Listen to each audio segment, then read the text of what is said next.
నిధిలో ఉంటే చాలయ్యా, నీ దివ్య ప్రసన్నతలో ఉంటే చాలయ్యా, నీ అమితమైన సన్నిధిలో నేను వసిస్తే చాలయ్యా అన్నవారు ఎవరైనా ఉన్నారా? హల్లెలూయా. ఈ లోకంలో విలువైనది ఏదైనా ఉందంటే దేవుని పాదాల దగ్గర గడపడమే. యేసు మరియని చూసి అంటున్నాడు, నీ ఉత్తమమైన దాన్ని ఎన్నుకున్నాం. ఆ ఉత్తమమైనది డబ్బులు సంపాదించడం కాదండి, లేకపోతే విరివిగా పరిచర్య చేయడం కాదు, లేకపోతే విరివిగా అటు ఇటు తిరుగుతూ సువార్త ప్రకటించడం కూడా కాదు. ఆ ఉత్తమమైనది ఏంటంటే యేసయ్య పాదాల దగ్గర కూర్చోవడం, ఆయన సన్నిధిలో కూర్చోవడం, ఆయన ప్రసన్నతని అనుభవించడం. హల్లెలూయా. నాతో కలిసి పాడండి.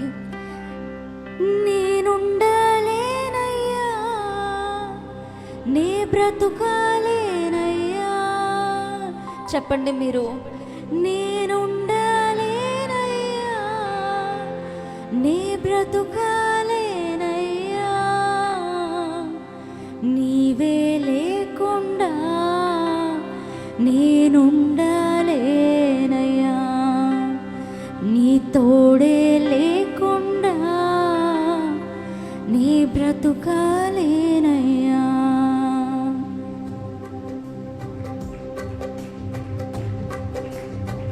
చప్పట్లు కొడుతూ నాతో కలిసి యేసయ్యను ఆరాధించింది. కీబోర్డ్ వాల్యూమ్ పెంచింది.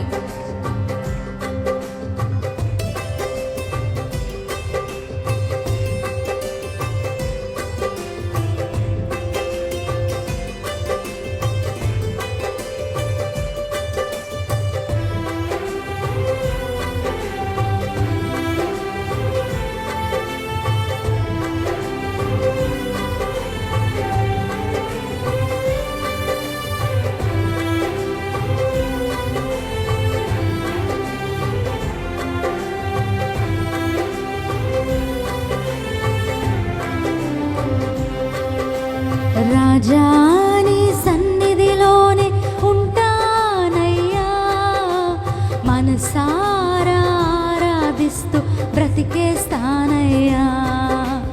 రాజా నీ సన్నిధిలోనే ఉంటానయ్యా, మనసారా ఆరాధిస్తూ బ్రతికేస్తానయ్యా. నేనుండలేనయ్యా, నే బ్రతుకాలేనయ్యా,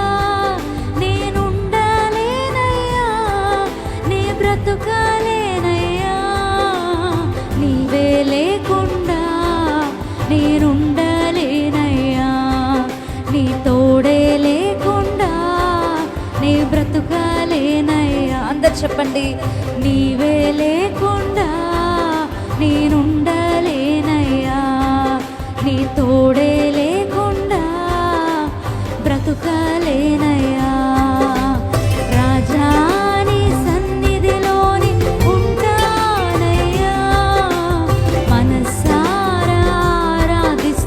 బ్రతికేస్తానయ్యా.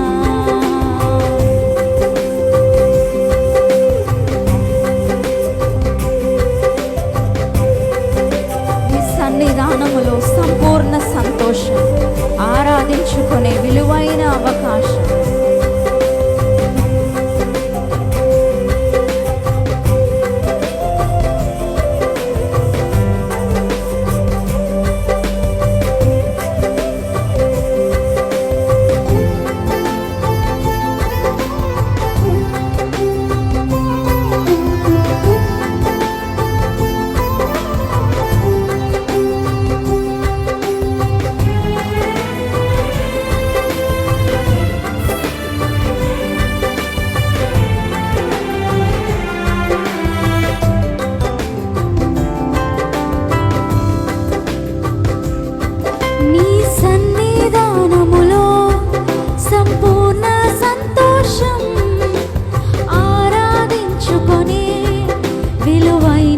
అవకాశం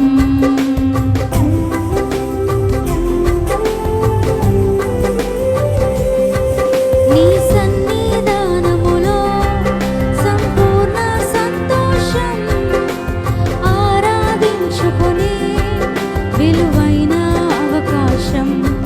కోల్పోయినవన్నీ నాకు ఇచ్చుటకును బాధల నుండి బ్రతికించుటకును కోల్పోయినవన్నీ నాకు ఇచ్చుటకును బాధల నుండి బ్రతికించుటకును నీవే రాకపోతే నేనేమైపోదును. అందరు చెప్పండి, నీవే రాకపోతే నేనేమైపోదును. నేనుండలేనయ్యా, నీ బ్రతుకలేనయ్యా, నేనుండలేనయ్యా, నీ బ్రతుకలేనయ్యా. నీవే లేకుండా నేనుండలేనయ్యా, నీ తోడే లేకుండా నీ బ్రతుకలేనయ్యా.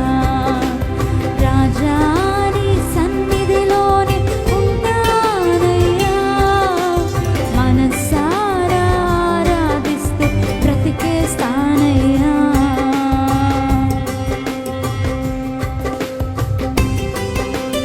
ఒంటరి పోరు నన్ను విసిగించిన మనుషులందరూ తప్పుబట్టిన ఒంటరి వాడే 1000 మంది అన్నావయ్యా. నేనున్నాను భయపడకని అభయమిచ్చిన దేవుడవయ్యా.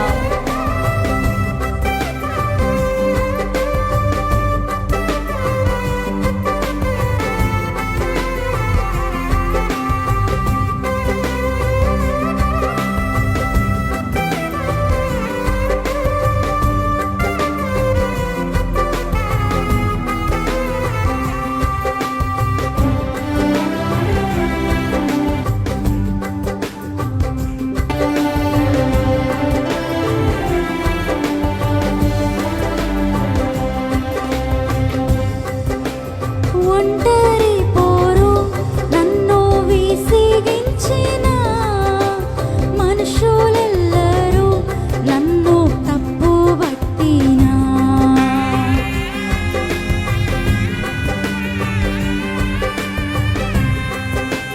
ఒంటరి పోరు నన్ను విసిగించిన మనుషులెల్లరూ నన్ను తప్పుబట్టినా ఒంటరి వాడే 1000 మంది అన్నావు. నేనున్నానులే భయపడకు అన్నావు. ఒంటరి వాడే 1000 మంది అన్నావు. నేనున్నానులే భయపడకు అన్నావు. నేనంటే నీకు ఇంత ప్రేమ ఏంటయ్యా, నేనంటే నీకు ఇంత ప్రేమ ఏంటయ్యా. నేనుండలేనయ్యా, నీ బ్రతుకలేనయ్యా, నేనుండలేనయ్యా, నీ బ్రతుకలేనయ్యా. నీవే లేకుండా నేనుండలేనయ్యా, నీ తోడే లేకుండా నీ బ్రతుకలేనయ్యా.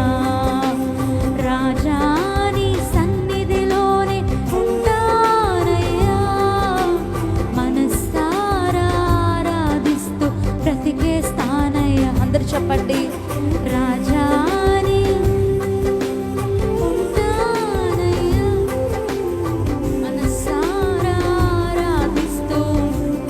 నేనుండలేనయ్యా, నేనుండలేనయ్యా, నీ బ్రతుకలేనయ్యా, నేనుండలేనయ్యా, నీ బ్రతుకలేనయ్యా.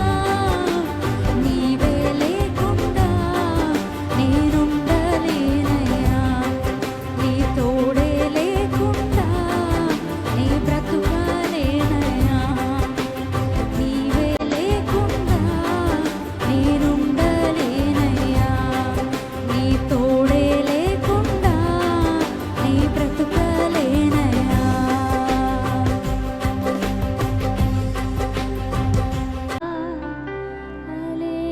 లేచినబడి పరలోక తండ్రి ఆరాధనా, యేసు ప్రభువా ఆరాధనా. పరలోక తండ్రి ఆరాధనా, యేసు ప్రభువా ఆరాధనా, పరిశుద్ధాత్మ ఆరాధనా, పరిశుద్ధాత్మ ఆరాధనా, త్రియేక దేవా ఆరాధనా, త్రియేక దేవా ఆరాధనా, ఆరాధనా, ఆరాధనా,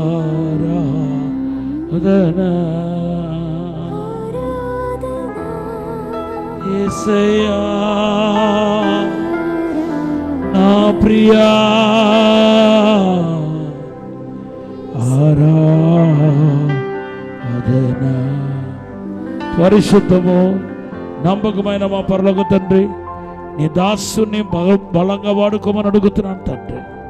అనేక మంది ఈ రాత్రి విడుదల చేయండి ప్రభా, ఈ సాయంత్రం విడుదల చేయమని తాకుమని యేసు నామములో అడిగి వేడుకుంటున్నాము తండ్రి, ఆమేన్. కూర్చోండి.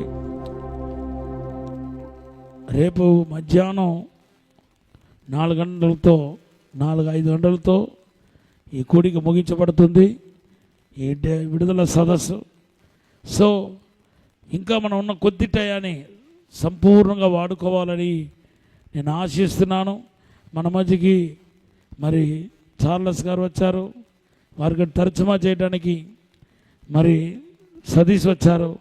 వాళ్ళిద్దరిని ప్రేమతో చప్పట్లు కొడుతూ ఆహ్వానించబోతున్నాం. దేవునికి మహిమ కలుగును గాక. హల్లెలూయా. గట్టిగా చప్పట్లు కొడతాం. హల్లెలూయా.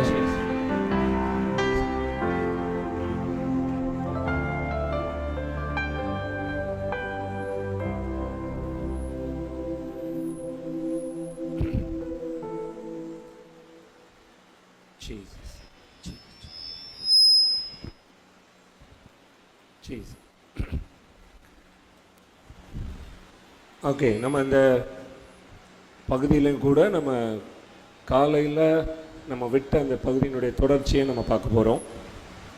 ఈ సమయంలో కూడా మనం ఉదయకాలం మనం ఏ భాగంతో మనం ముగించామో ఆ భాగాన్ని మనం కొనసాగింపుగా ముందుకు మనం వెళ్ళబోతున్నాం.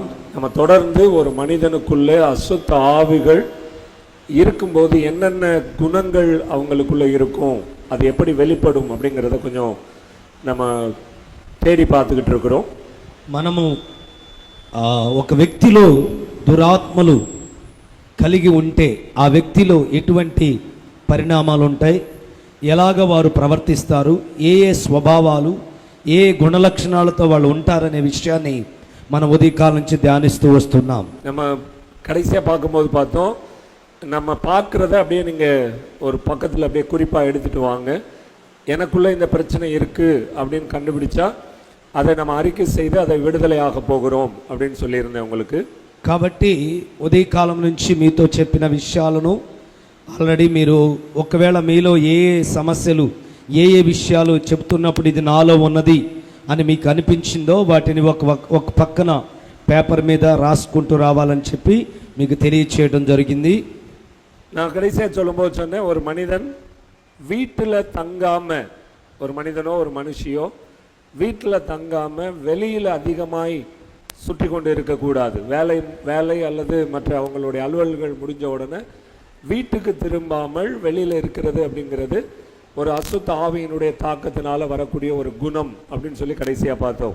చివరిగా మీతో చెప్పిన విషయం ఏమిటంటే, ఒక వ్యక్తి దురాత్మ చేత పీడించబడే వ్యక్తి అతను ఇంటిలో నివసించడానికి ఇష్టపడడు, ఇంటిలో ఉండడానికి ఇష్టపడడు, అతను ఎప్పుడు చూసినా బయట తిరగడానికి ఇష్టపడుతూ ఉంటాడు.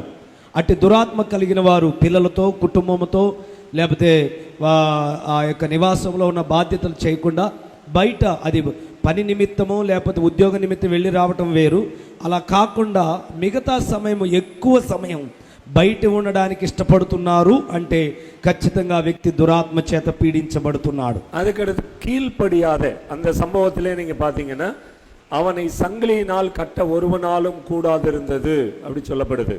ఆ తర్వాత మనం చూసినట్లయితే ఆ వ్యక్తి ఆ దురాత్మ చేత అపవిత్రాత్మల చేత పీడించబడుతున్న వ్యక్తిని ఎవరు కూడా సాధు చేయలేని విధంగా, అనగా సంకెళ్ళ చేత బంధించినా కూడా ఆ వ్యక్తిని సాధు చేయలేకపోయారు. இந்த மார்க் 5வது அதிகாரம் 3வது வசனத்தின் அடுத்த பகுதியில் அவன் சொல்லுது, அவன் ஒரு அடங்காதவனாய், அவனை కంట్రోల్ பண்ண முடியாதவனாய் இருந்தான் அப்படி சொல்லி பார்க்கிறோம். అందుకే చూసినట్లయితే మనం చదువుకున్నాం మార్కు సువార్త 5వ అధ్యాయము 3వ చివరి భాగములో, సంఖ్యలతోనైనను ఎవడును వాణ్ణి బంధింపలేకపోయేను. அது மாதிரி ஒரு மனிதன் அல்லது ஒரு மனுஷி தன்னுடைய வீட்டில் அடங்காமல் கீழ்ப்படியாம இருக்கிறது ஒரு அசுத்த ஆவியினுடைய ஒரு குணம். ఆ విధంగా ఏ వ్యక్తినైనా అతను ఇంటిలో నివసించకుండా, అతన్ని ఎంత సాధు చేసినా లోబడనీయకుండా, విధేయత చూపనీయకుండా, లోబడలేకుండా ఉండటం అంటే అది ఖచ్చితంగా దురాత్మ పని ఉన్నది. அப்ப இன்னைக்கு நிறைய நேரத்தில் நான் வச்சுக்கோம், என்ன வீட்டில் தானே நான் அம்மா சொல்றத கேட்கல, அப்பா சொல்றத கேட்கல, அல்லது ஃப்ரெண்ட்ஸ் இதை கேட்கல அப்படின்னு நீங்க சொல்லலாம். பைபிள் சொல்லுது, அப்படி கீழ்ப்படியாமை அடங்காம இருக்கிற போது ஒரு அசுத்த ஆவி அவனுக்குள்ளே அவளுக்குள்ளே இருக்கும் அப்படி சொல்லப்பட்டிருக்கு. కొంతమంది పిల్లలు చెప్తూ ఉండొచ్చు, తల్లిదండ్రులకే కదా, ఇంట్లో వాళ్ళకే కదా నేను లోపడింది అన్నట్టుగా వాళ్ళు సింపుల్గా చూస్తూ ఉంటారు. కానీ అలాగ లోపడకపోతే దురాత్మలను మనల్ని ఏలుబడి చేస్తాయి. 4வது வசனத்துல நீங்க பாத்தீங்கன்னா 4వ వచనంలో మీరు చూస్తే, அவர்கள் ஒருவருக்கும் அடங்காதவங்களா இருப்பாங்க, கட்டுப்படுத்த முடியாதவர்களா இருந்தாங்க. వారిని ఎట్టి పరిస్థితిలో కంట్రోల్ చేయలేని పరిస్థితి, సాధు చేయలేని పరిస్థితిలో వాళ్ళు ఉంటారు. ஒரு சிலர் நினைக்கும் போது நினைப்பாங்க, என்னுடைய ஸ்வாபத்தை நான் அப்படி வச்சிருக்கேன், நான் யாருக்கும் கீழ்ப்படியணும்னு தேவையில்லை, எனக்குன்னு ஒரு யூனிக், எனக்குன்னு ஒரு தனித்துவம் வச்சிருக்கிறேன் அப்படி சொல்லுவாங்க. కొంతమంది ఇలాగ తమకు తాము అనుకుంటూ ఉంటారు, నేను ఇలాగే ఉంటాను, నేను ఎవరికి లోబడను, ఎవరికి లెక్క లోబడాల్సిన అవసరం నాకు లేదు, నేను ఇంతే.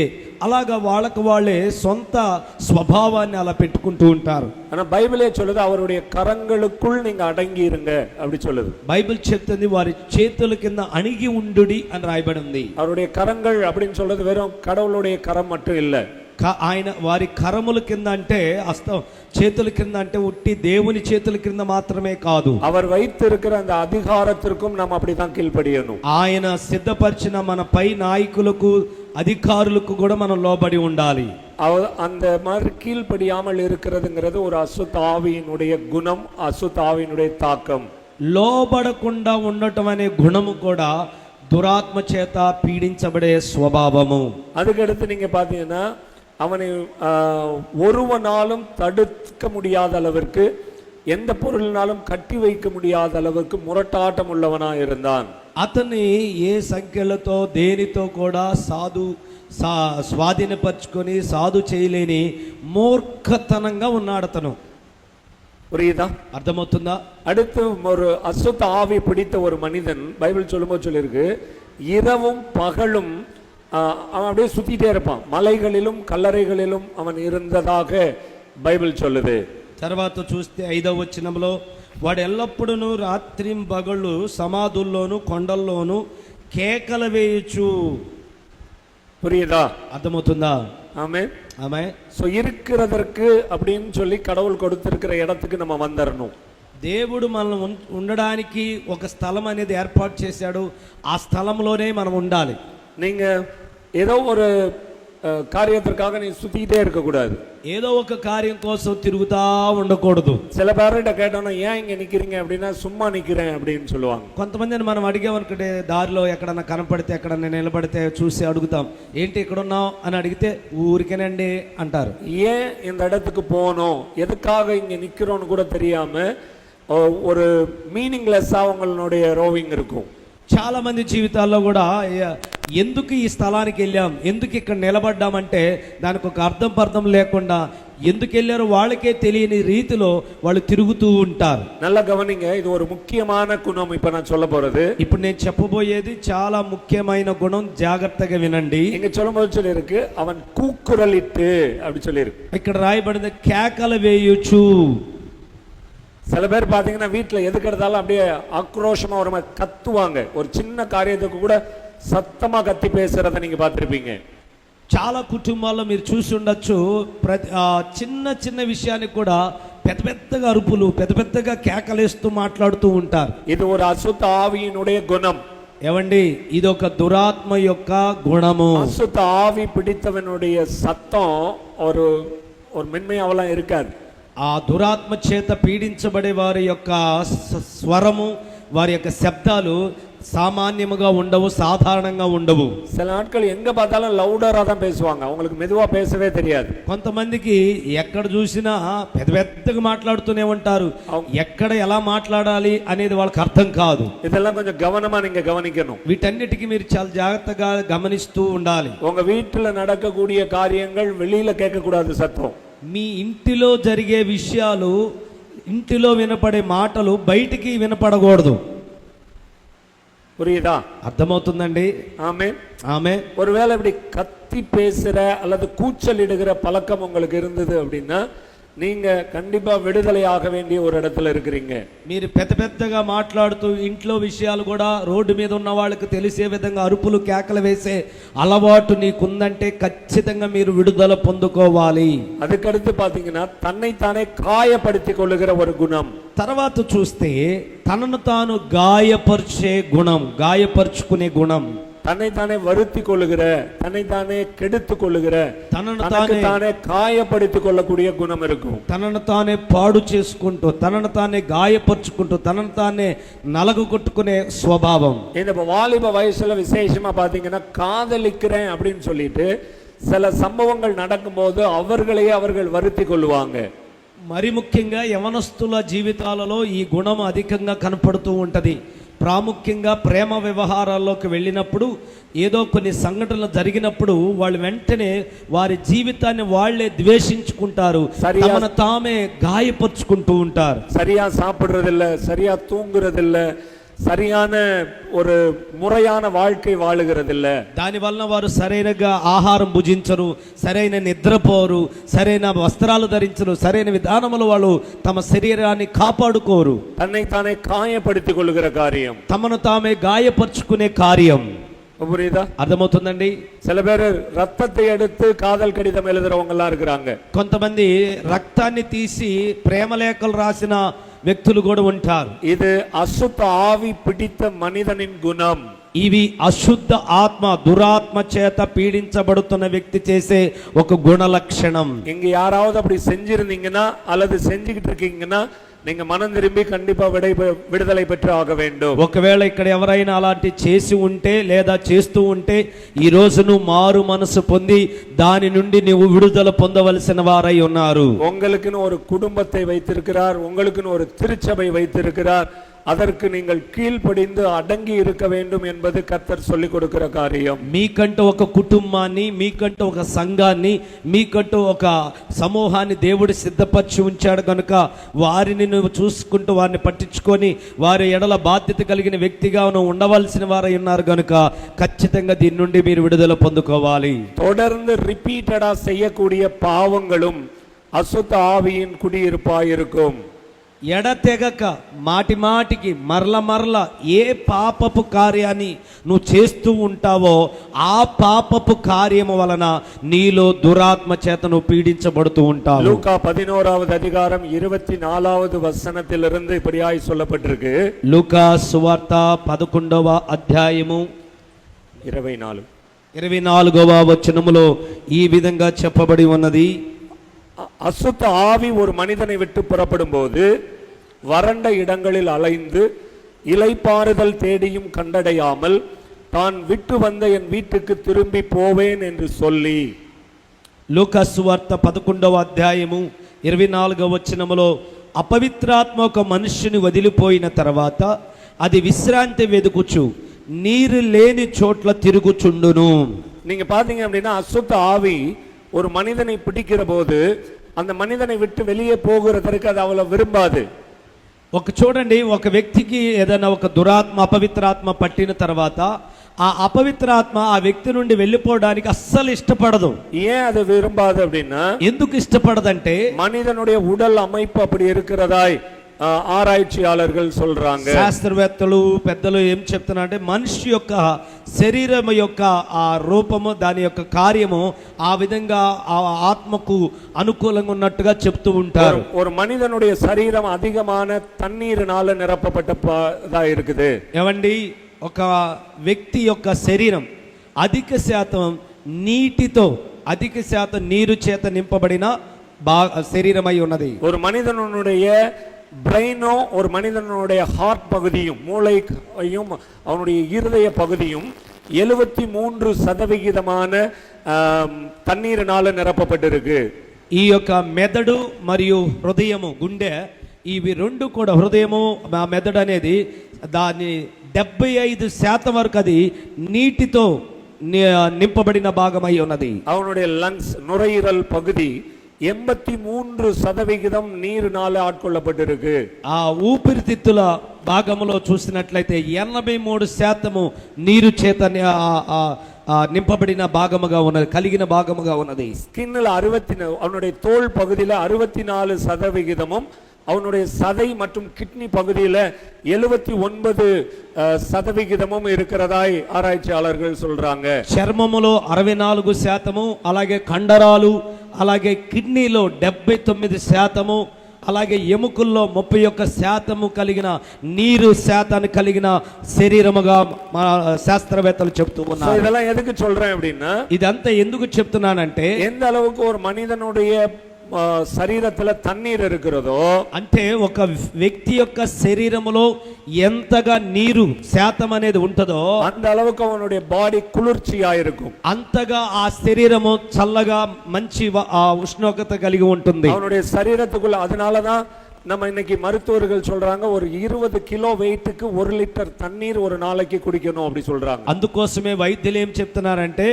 ఒక వ్యక్తికి 20 కేజీలకు 1 లీటరు. ఉదాహరణకు நீங்க ஒரு 60 கிலோ வெயிட் இருக்கிறீங்க அப்படின்னா, ఉదాహరణకి మీరు 60 కేజీలు బరువు ఉన్నారనుకోండి, 3 லிட்டர் தண்ணி குடிக்கணும். రోజుకి 3 లీటర్లు నీళ్లు తాగాలి. உங்க வெயிட் நீங்களே கால்குலேட் பண்ணிக்கிடுங்க. మీ బరువు మీరే లెక్క చూసుకోండి. இந்த கணக்கு 24 மணி நேரத்துக்கு கிடையாது. ఇది 24 గంటల సమయానికి కాదు. காலை 7 மணியிலிருந்து இரவு 7 மணி, அதாவது 12 மணி நேரத்தினுடைய தண்ணீர் அளவு. ఇది ఉదయకాలం 7 నుండి రాత్రి 7 గంటల లోపు, అంటే 12 గంటల లోపు నీవు 60 కేజీలు ఉంటే 3 లీటర్ల నీళ్లు తాగాలి. ஏன் அவ்வளவு தண்ணி குடிக்கணும்? ఎందుకు అంతగా నీళ్లు తాగాలి? உங்க உடல் அமைப்பு தண்ணீரினாலே அமைக்கப்பட்டிருக்கு. ఈ యొక్క శరీర నిర్మాణం అనేది నీటి చేత అది ఎంతో నిర్మాణమై ఉన్నది. ஒரு 12 వయசுக்கு உட்பட்ட பிள்ளைகளுடைய வாழ்க்கையில 70% நீர் இருக்குமா? 70, 12க்கு கீழே 12 కంటే కింద 70%, 70% ఉంటుందంట. 12 వయసుலேருந்து 18 వయసు వரையிலும் அவங்களுக்கு 59 to 66% இருக்குமா? 12 సంవత్సరాల నుంచి 18 సంవత్సరాల లోపల వారికి ఏమో వారికి 52 నుండి 66% నీరు కలిగి ఉంటారు. ஒரு ஏஜ் ஆஃப் 19 அப்படின்னு எடுத்துக்கிட்டாங்கன்னா, அதுல இருந்து 50 வயது வரையிலும் ஏறத்தாழ 43 to 73% நீரினால ஒரு பாடி அமைக்கப்பட்டிருக்கும் தோராயமாக. ఆ తర్వాత 19 సంవత్సరం నుండి 50 సంవత్సరాల లోపల ఉన్న వాళ్ళకి వారి యొక్క శరీరములో 43 నుండి 73% నీరు కలిగిన శరీర నిర్మాణం కలిగి ఉంటారంట. ఇది ఆనుக்கும் పెన్నుக்கும் మాత్రం இருக்கிறதாய் ఆరాய்ச்சியாளர்கள் சொல்றாங்க. అలాగే వైద్య శాస్త్రం చెప్తున్నారు, పురుషులకు స్త్రీలకు కూడా దీనిలో మళ్ళీ వ్యత్యాసం ఉందంట. ஏன் இந்த தண்ணியினுடைய அளவு என்ன பண்ணுது? ఎందుకని ఈ నీరు శాతము ఎందుకు ఏం క్రియ చేస్తుంది? இந்த தண்ணீருடைய அளவு நம்மளுடைய பாடியை குளிர்ச்சியாக்கி உள்ள இருக்கக்கூடிய எல்லா உறுப்புகளையும் பாதுகாக்கிற வேலையை செய்யுது. ఈ నీళ్లు అనేవి ఏం చేస్తాయి అంటే మన శరీరాన్ని చల్లబరిచి శరీరం లోపల ఉన్నటువంటి అవయవ భాగాలన్నిటిని కూడా చక్కగా పనిచేయడానికి సహకారం చూపుతున్నాయి. அதனாலதான் ஒரு மனுஷனை விட்டு வெளியே போகிற அசுத்த ஆவி வெளியில அத ரொம்ப ஹாட்டா ஃபீல் பண்ணுது. అందుకోసమే ఒక అపవిత్రాత్మ ఒక వ్యక్తిలో నుండి బయటికి వెళ్ళిన తర్వాత బయటికి వెళ్ళి అది వేడిని ఉష్ణోగ్రతని ఉండలేని పరిస్థితిలో అది చూస్తూ ఉన్నది. புரியுதா நாங்க சொல்றது? నేను చెప్పేది అర్థమవుతుందండి. அதனால ஒரு மனிதனை விட்டு அந்த அசுத்த ஆவி வெளியே போக விரும்புகிறது இல்லை. అందుకోసమే ఒక వ్యక్తిలో నుండి దురాత్మలు అపవిత్రాత్మ వెళ్ళిపోవడానికి ఇష్టపడడం లేదు. రెండవది ఆవిகளுக்கு బాడీ స్ట్రక్చర్ இல்லை, ఉరువం இல்லை. అశుద్ధ ఆవిகளுக்கு நம்மள மாதிரி బాడీ இல்ல. కనుక రెండవదిగా దురాత్మలకు మనలాంటి శరీరాలు ఉండవు. அது செயல்படணும் அப்படினா, அதாவது பரிசுத்த ஆவி செயல்படணும்னாலும் நம்ம வேணும், అశుద్ధ ఆవి செயல்படணும்னாலும் ஒரு మనిదన్ వేணும். ఏమండి, పరిశుద్ధాత్మ దేవుడు పని చేయాలన్నా ఆత్మదేవునికి ఏం కావాలి? శరీరం కావాలి. అలాగే అపవిత్రాత్మలు పని చేయాలన్నా వాటికి ఏం కావాలి? శరీరము కావాలి. பரிசுத்த ஆவியானவர் ஒரு மனிதனுக்குள்ளே வந்து அந்த மனிதனை இயக்குகிறார். పరిశుద్ధాత్మ దేవుడు ఒక మనిషి లోపలకు వచ్చి ఆ మనిషి ద్వారా కార్యము చేసే దేవుడై ఉన్నాడు. అశుద్ధ ఆవిகளும் அப்படிதான். అపవిత్రాత్మలు కూడా అలాగేనండి. இப்ப தேவன் உள்ளே வரும்போது இது என்னுடைய வீடு, என்னுடைய ఆలయం அப்படி சொல்றாரு. దేవుడు మనలోకి వచ్చిన తర్వాత దేవుడు ఏమంటున్నాడు? ఇది నా ఇల్లు అంటున్నాడు దేవుడు. ఆమేన్. అవునా కదండి? நாம் அவருடைய ஆலயம். ఇప్పుడు మనం ఆయన యొక్క ఆలయమై ఉన్నాము. அதே மாதிரி அசுத்த ஆவி சொல்லுது, అదే విధంగా అపవిత్రాత్మలు కూడా చెప్తున్నాయి, ஒரு மனிதனுக்குள்ள வரும்போது ఒక వ్యక్తి లోపలకు వచ్చినప్పుడు அது என்னுடைய வீடு, என்னுடைய மாளிகை அப்படி சொல்லுது. అపవిత్రాత్మలు కూడా ఏం చెప్తున్నాయి అంటే ఇది నా ఇల్లు అని చెప్తూ ఉన్నాయి. புரியுதா? అర్థమవుతుందండి? సో பாருங்க, ஒரு மனிதனுக்கு உள்ளே இருந்து செயல்படுகிறதுக்கு ரெண்டு ராஜ்யம் இருக்கு. ఒక వ్యక్తి లోపల ఉండి పని చేసే రెండు రాజ్యాలు ఉన్నాయి, రెండు அரசாங்கம் இருக்கு, రెండు రాజ్య ప్రభుత్వాలు ఉన్నాయి. ஒரு ராஜா சொல்றாரு, நான் உன்னை நல்வழிப்படுத்தி உன்னை மீட்டு அழிவுக்கு தப்புவித்து உன்னை தேவனோடு கொண்டு போய் சேர்க்கிறதற்கான வேலையை செய்கிறேன் அப்படி சொல்றார். ఒక రాజు చెప్తున్నాడు, నేను నిన్ను శుద్ధీకరించి నిన్ను సరిచేసి నిన్ను పవిత్రపరిచి నిన్ను మంచి జీవితాన్ని జీవించుటకు నేను నిన్ను ఏలుబడి చేస్తానంటున్నాడు. அதே போல இன்னொரு ராஜ்யம் சொல்லுது, இந்த சரீரம் எனக்கு வேணும், கடவுளுக்கிட்ட இது போக கூடாது, இதை அழித்து இதை மரணத்துக்குள்ள கொண்டு போய் நான் இருக்கக்கூடிய அந்த నరకத்திற்கு கொண்டு పోగணும் அப்படின்னு இன்னொரு రాజ్యం పోరాడుது. ఇప్పుడు ఇంకొక రాజ్యం ఏం చెప్తుంది? ఇదిగో నువ్వు నాకు కావాలి, నేను నిన్ను నాశనం చేసి పాడు చేసి మేము ఉండే నిత్య నరకానికి మిమ్మల్ని ఏం చేయాలి? తీసుకొని పోవాలి అని చెప్పి ఇంకొక రాజ్యం చెబుతుంది. இப்ப உதாரணத்துக்கு பாத்தீங்கன்னா, మీరు ఉదాహరణకు చూస్తే நம்ம அரசாங்கத்துக்கு தெரியும் மனிதன் ரெண்டு பகுதியாய் பிரிக்கப்படுகிறான் அப்படின்னு. ఈ మన ప్రభుత్వాలకు తెలుసు మనిషి రెండు భాగాలుగా విభజిస్తారు, ஆண் பெண் அப்படி, స్త్రీ పురుషుడు అనే రెండు భాగాలు. ஆனா இப்ப பாத்தீங்கன்னா மூன்றாவது ஒரு பாலினத்தை இப்ப గవర్నమెంట్ అంగీకరిస్తుంది. ఇప్పుడు మూడవ భాగాన్ని ఒక లింగాన్ని అంటే వారి యొక్క కేటగిరీని ప్రభుత్వాలే అంగీకరిస్తున్నాయి.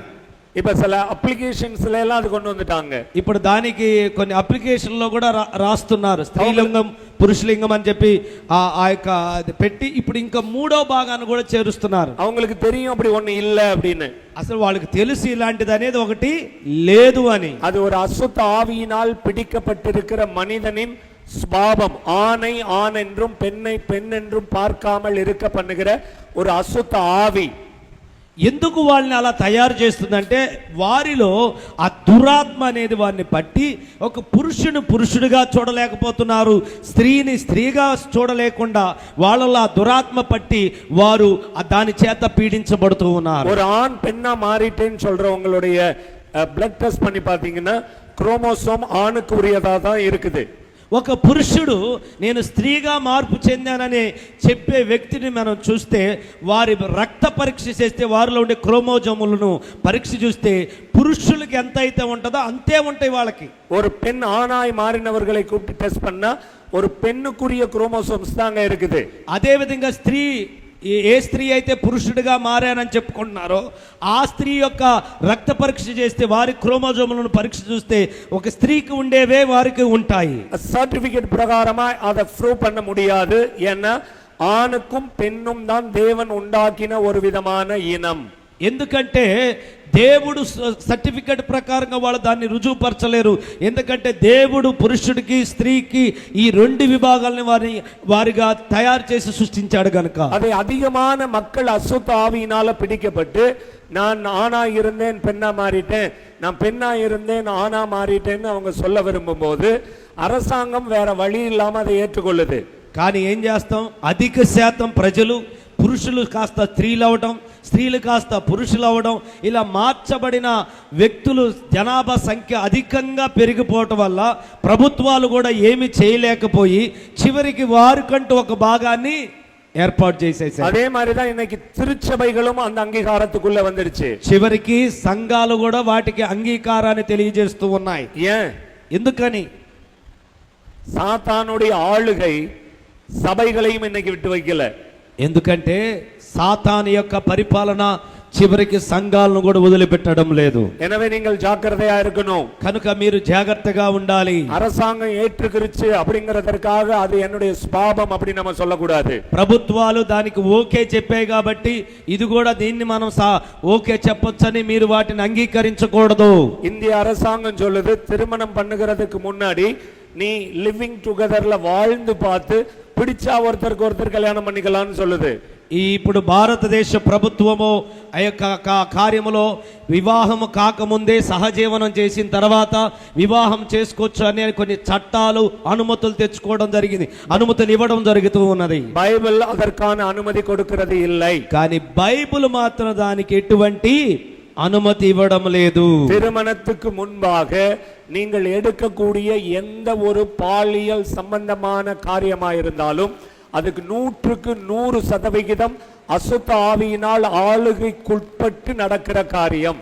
వివాహము కాక మునుపు ఎటువంటి లైంగిక సంబంధమైన కార్యకలాపాల్లో పాలు పొందినట్లయితే అది సంపూర్ణంగా అది దురాత్మ చేత బంధించబడి పీడించబడి చేయబడే కార్యమై ఉన్నది.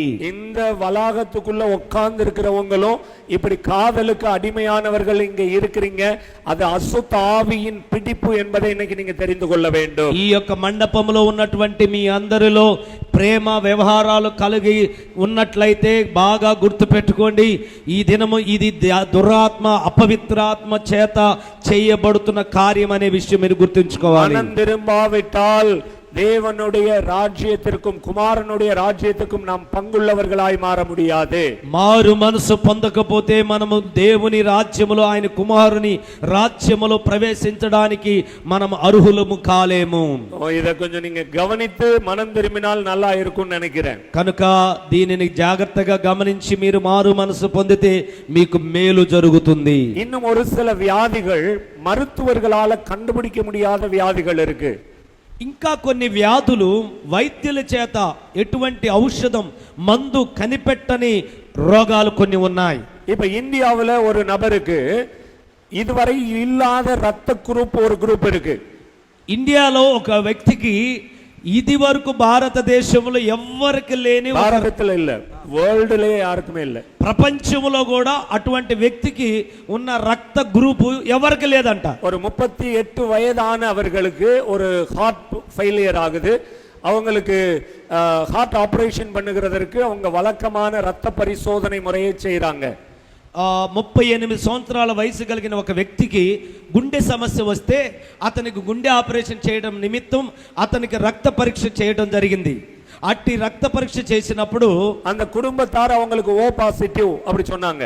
అప్పుడు ఆ కుటుంబస్తులు అతనికి రక్త పరీక్ష యొక్క రక్తం గురించి చెప్పినాడు, O పాజిటివ్ అని చెప్పారు. బట్ చెక్ பண்ணா அவங்களுக்கு O பாசிட்டிவ்கான அறிகுறி இல்லை. కానీ రక్త పరీక్ష చూస్తే అతనికి O పాజిటివ్ అనే గుర్తింపు రాలేదు. మற்ற రక్తங்களோடும் அது சம்பந்தப்படவில்லை. మిగతా గ్రూపులతో రక్త గ్రూపులతో సంబంధం కలగలేదు. எனவே இந்தியாவில் இருக்கக்கூடிய தலைமை அந்த பிளட் டெஸ்ட் யூனிட்டுக்கு அனுப்புறாங்க. ఆ తర్వాత భారతదేశంలో ఉన్నటువంటి ప్రధాన ఈ రక్త మెడికల్ టెస్ట్ చేసే ఆ ప్రధాన కార్యాలయానికి వాటిని పంపించారు. அங்கேயும் அவர்களால முடியாம అక్కడ కూడా వాళ్ళ వల్ల కాకపోవడం వలన அந்த குடும்பத்தினுடைய ஒட்டுமொத்த ரத்தத்தையும் எடுத்து தலைமை உலகத்திற்கு தலைமையா இருக்கக்கூடிய அந்த பிளட் டெஸ்ட் சென்டருக்கு அனுப்புறாங்க. ఆ కుటుంబ సంబంధించిన వారందరి రక్త శాంపుల్స్ తీసుకొని ప్రపంచంలో ఉన్న ప్రధానమైన రక్త పరీక్ష కేంద్రానికి పంపించడం జరిగింది. எல்லாரும் கன்ஃபியூஸ் ஆயிட்டாங்க. అందరూ ఆశ్చర్యపోయారు, గందరగోళం చెందారు. 10 மாதம் எடுத்துக்கிட்டாங்க அந்த டெஸ்ட் ரிசல்ட் அறிவிக்கிறதுக்கு. దాని యొక్క పరీక్ష ఫలితం, రక్త పరీక్ష ఫలితం తెలుసుకోవడానికి 10 నెలలు పట్టింది. கடைசியா அதுக்கு ஒரு புதுசா C1B அப்படின்னு ஒரு பேர் வச்சிருக்காங்க. அதுக்கு చివరికి దానికి ఏం పేరు పెట్టారంటే, ఏం పెట్టారంటే ఆ రక్తానికి C1B అని ఒక పేరు పెట్టారు. இனிமே நீங்க ரத்த குரூப்ஸ் எழுதணும் அப்படின்னா அதையும் சேர்த்து தான் நீங்க எழுதணும். ఇక నుంచి రక్త గ్రూపుల్లో ఏవైతే ఇప్పటి వరకు రాశారో దానితో పాటు ఇప్పుడు ఒక కొత్త గ్రూప్ రాయాలి, C1B అని. ఇది எதனால வரக்கூடியது?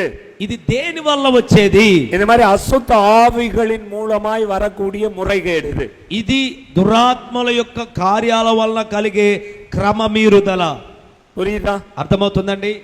சில பேர் ஒரு மாதிரி பாக்குறீங்க, என்னமோ சொல்லிட்டு இருக்காரு அப்படிங்கிற மாதிரி. కొంతమంది ఏదో ఒకలాగా చూస్తున్నారు, ఏదో చెప్తున్నాడు అన్నట్టుగా. இது மாதிரி மெடிக்கலுக்கு சவால் விடக்கூடிய வியாதிகள் இருக்கு. ఈ విధంగా వైద్యులకు, వైద్య శాస్త్రానికి సవాలు విసిరే రోగాలు ఎన్నో ఉన్నాయి. இப்படிப்பட்ட மருத்துவத்துக்கு சவால் விடக்கூடிய காரியங்கள் అశుద్ధ ఆవియినాల్ వరకూడియது அப்படின்னு బైబిల్ சொல்லுது. బైబిల్ ఏం సెలవిస్తుందంటే, ఇలాగ వైద్యులకు, వైద్య శాస్త్రానికి సవాలు విసురుతున్నటువంటి రోగాలు దేని వల్ల వస్తాయి అంటే దురాత్మలు, అపవిత్రాత్మల యొక్క కార్యాల వల్ల వస్తాయి. లూకా సువిశేషం 13వ అధికారం 11వ వచనத்துல பாத்தீங்கன்னா, మీరు లూకా సువార్త 13వ అధ్యాయము 11వ వచనాన్ని మీరు చూస్తే அங்கே பெரும்பாடுள்ள ஒரு பெண்ணை குறித்து எழுதப்பட்டிருக்கு. అక్కడ ఒక బలహీనరాలైన కూని, అక్కడ బలహీనమైన నడుము వంగిపోయిన ఒక స్త్రీ గురించి రాయబడి ఉన్నది. அங்கே கூனல் முதுகோடு இருக்கக்கூடிய ஒரு பெண்ணை குறித்து எழுதப்பட்டிருக்கு. అక్కడ నడుము వంగిపోయినటువంటి స్త్రీ గురించి రాయబడింది. 18 வருஷம் நிமிரக்கூடாது அந்த అశుద్ధ ఆవి அவங்களை சுருக்கி வைத்திருந்தது. 18 సంవత్సరాలుగా ఆమె నిలబడనీయకుండా ఆ దురాత్మ, అపవిత్రాత్మ ఆమెను వంగిపోయేటట్టు చేసింది. బైబిల్ అద ఒక వ్యాధి அப்படி சொல்லல. బైబిల్ దానికి అది ఒక రోగం అని చెప్పలేదండి. అది అశుద్ధ ఆవియినాల్ పిడిக்கப்பட்டது அப்படி சொல்லப்பட்டிருக்கு. అది అపవిత్రాత్మ చేత పీడించబడిందంట. మెడికల్ அதுக்கு புதுசா ரத்தத்துக்கு பேர் வச்சது மாதிரி ஏதாவது ஒரு வியாதிக்கு பேர் வைக்கலாம்.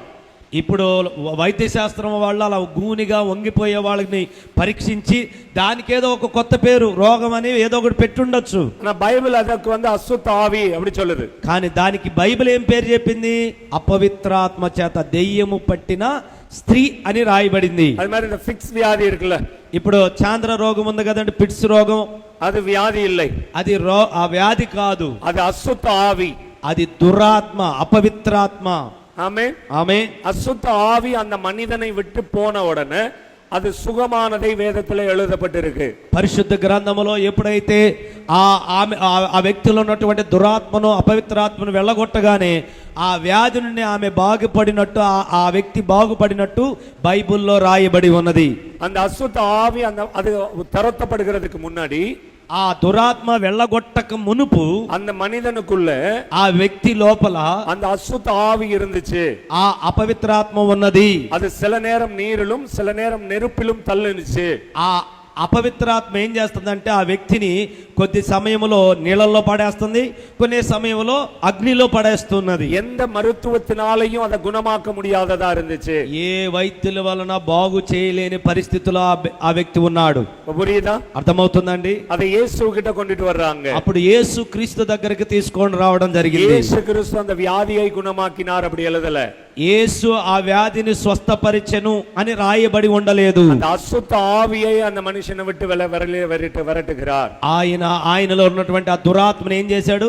వెళ్ళగొట్టెను అని రాయబడింది. అశుద్ధ ఆవి அவனை விட்டு புறப்பட்ட போது அவன் இயற்கைக்கு மாறிட்டான். అపవిత్రాత్మ ఎప్పుడైతే ఆ వ్యక్తి లోపల నుండి వెళ్ళగొట్టబడిందో అప్పుడు వెంటనే సృష్టి క్రమములోకి సాధారణమైన వ్యక్తిగా మార్పు చెందాడు. என்னுடைய ஊழிய நாட்களிலே நான் அநேகரை இப்படியான వ్యాధిயில் இருந்தவர்கள் విడుదలయానதை பார்த்திருக்கிறேன். నా సేవా మార్గములో అనేక మంది ఇటువంటి వ్యాధుల నుండి స్వస్థపరచబడడం నేను చూశాను. அந்த அசுத்த ஆவிகள் விரட்டப்பட்டு அவர்கள் இயற்கை வாழ்க்கை வாழ்ந்து கொண்டிருக்கிறதை நான் பார்த்திருக்கிறேன். ఆ అపవిత్రాత్మలు వెళ్ళగొట్టబడి ఇప్పుడు చక్కగా సాధారణమైన మంచి జీవితాన్ని జీవించడం నేను చూస్తూ ఉన్నాను. நீங்க ரொம்ப கவனமா இந்த காரியத்தை கடைபிடிக்கணும். కనుక దయచేసి మీరందరూ జాగ్రత్తగా ఈ కార్యాన్ని గైకొనవలెను. அது மாதிரி மனதின் தாக்கம் அப்படிங்கிறது அது ஒரு வியாதி இல்லை.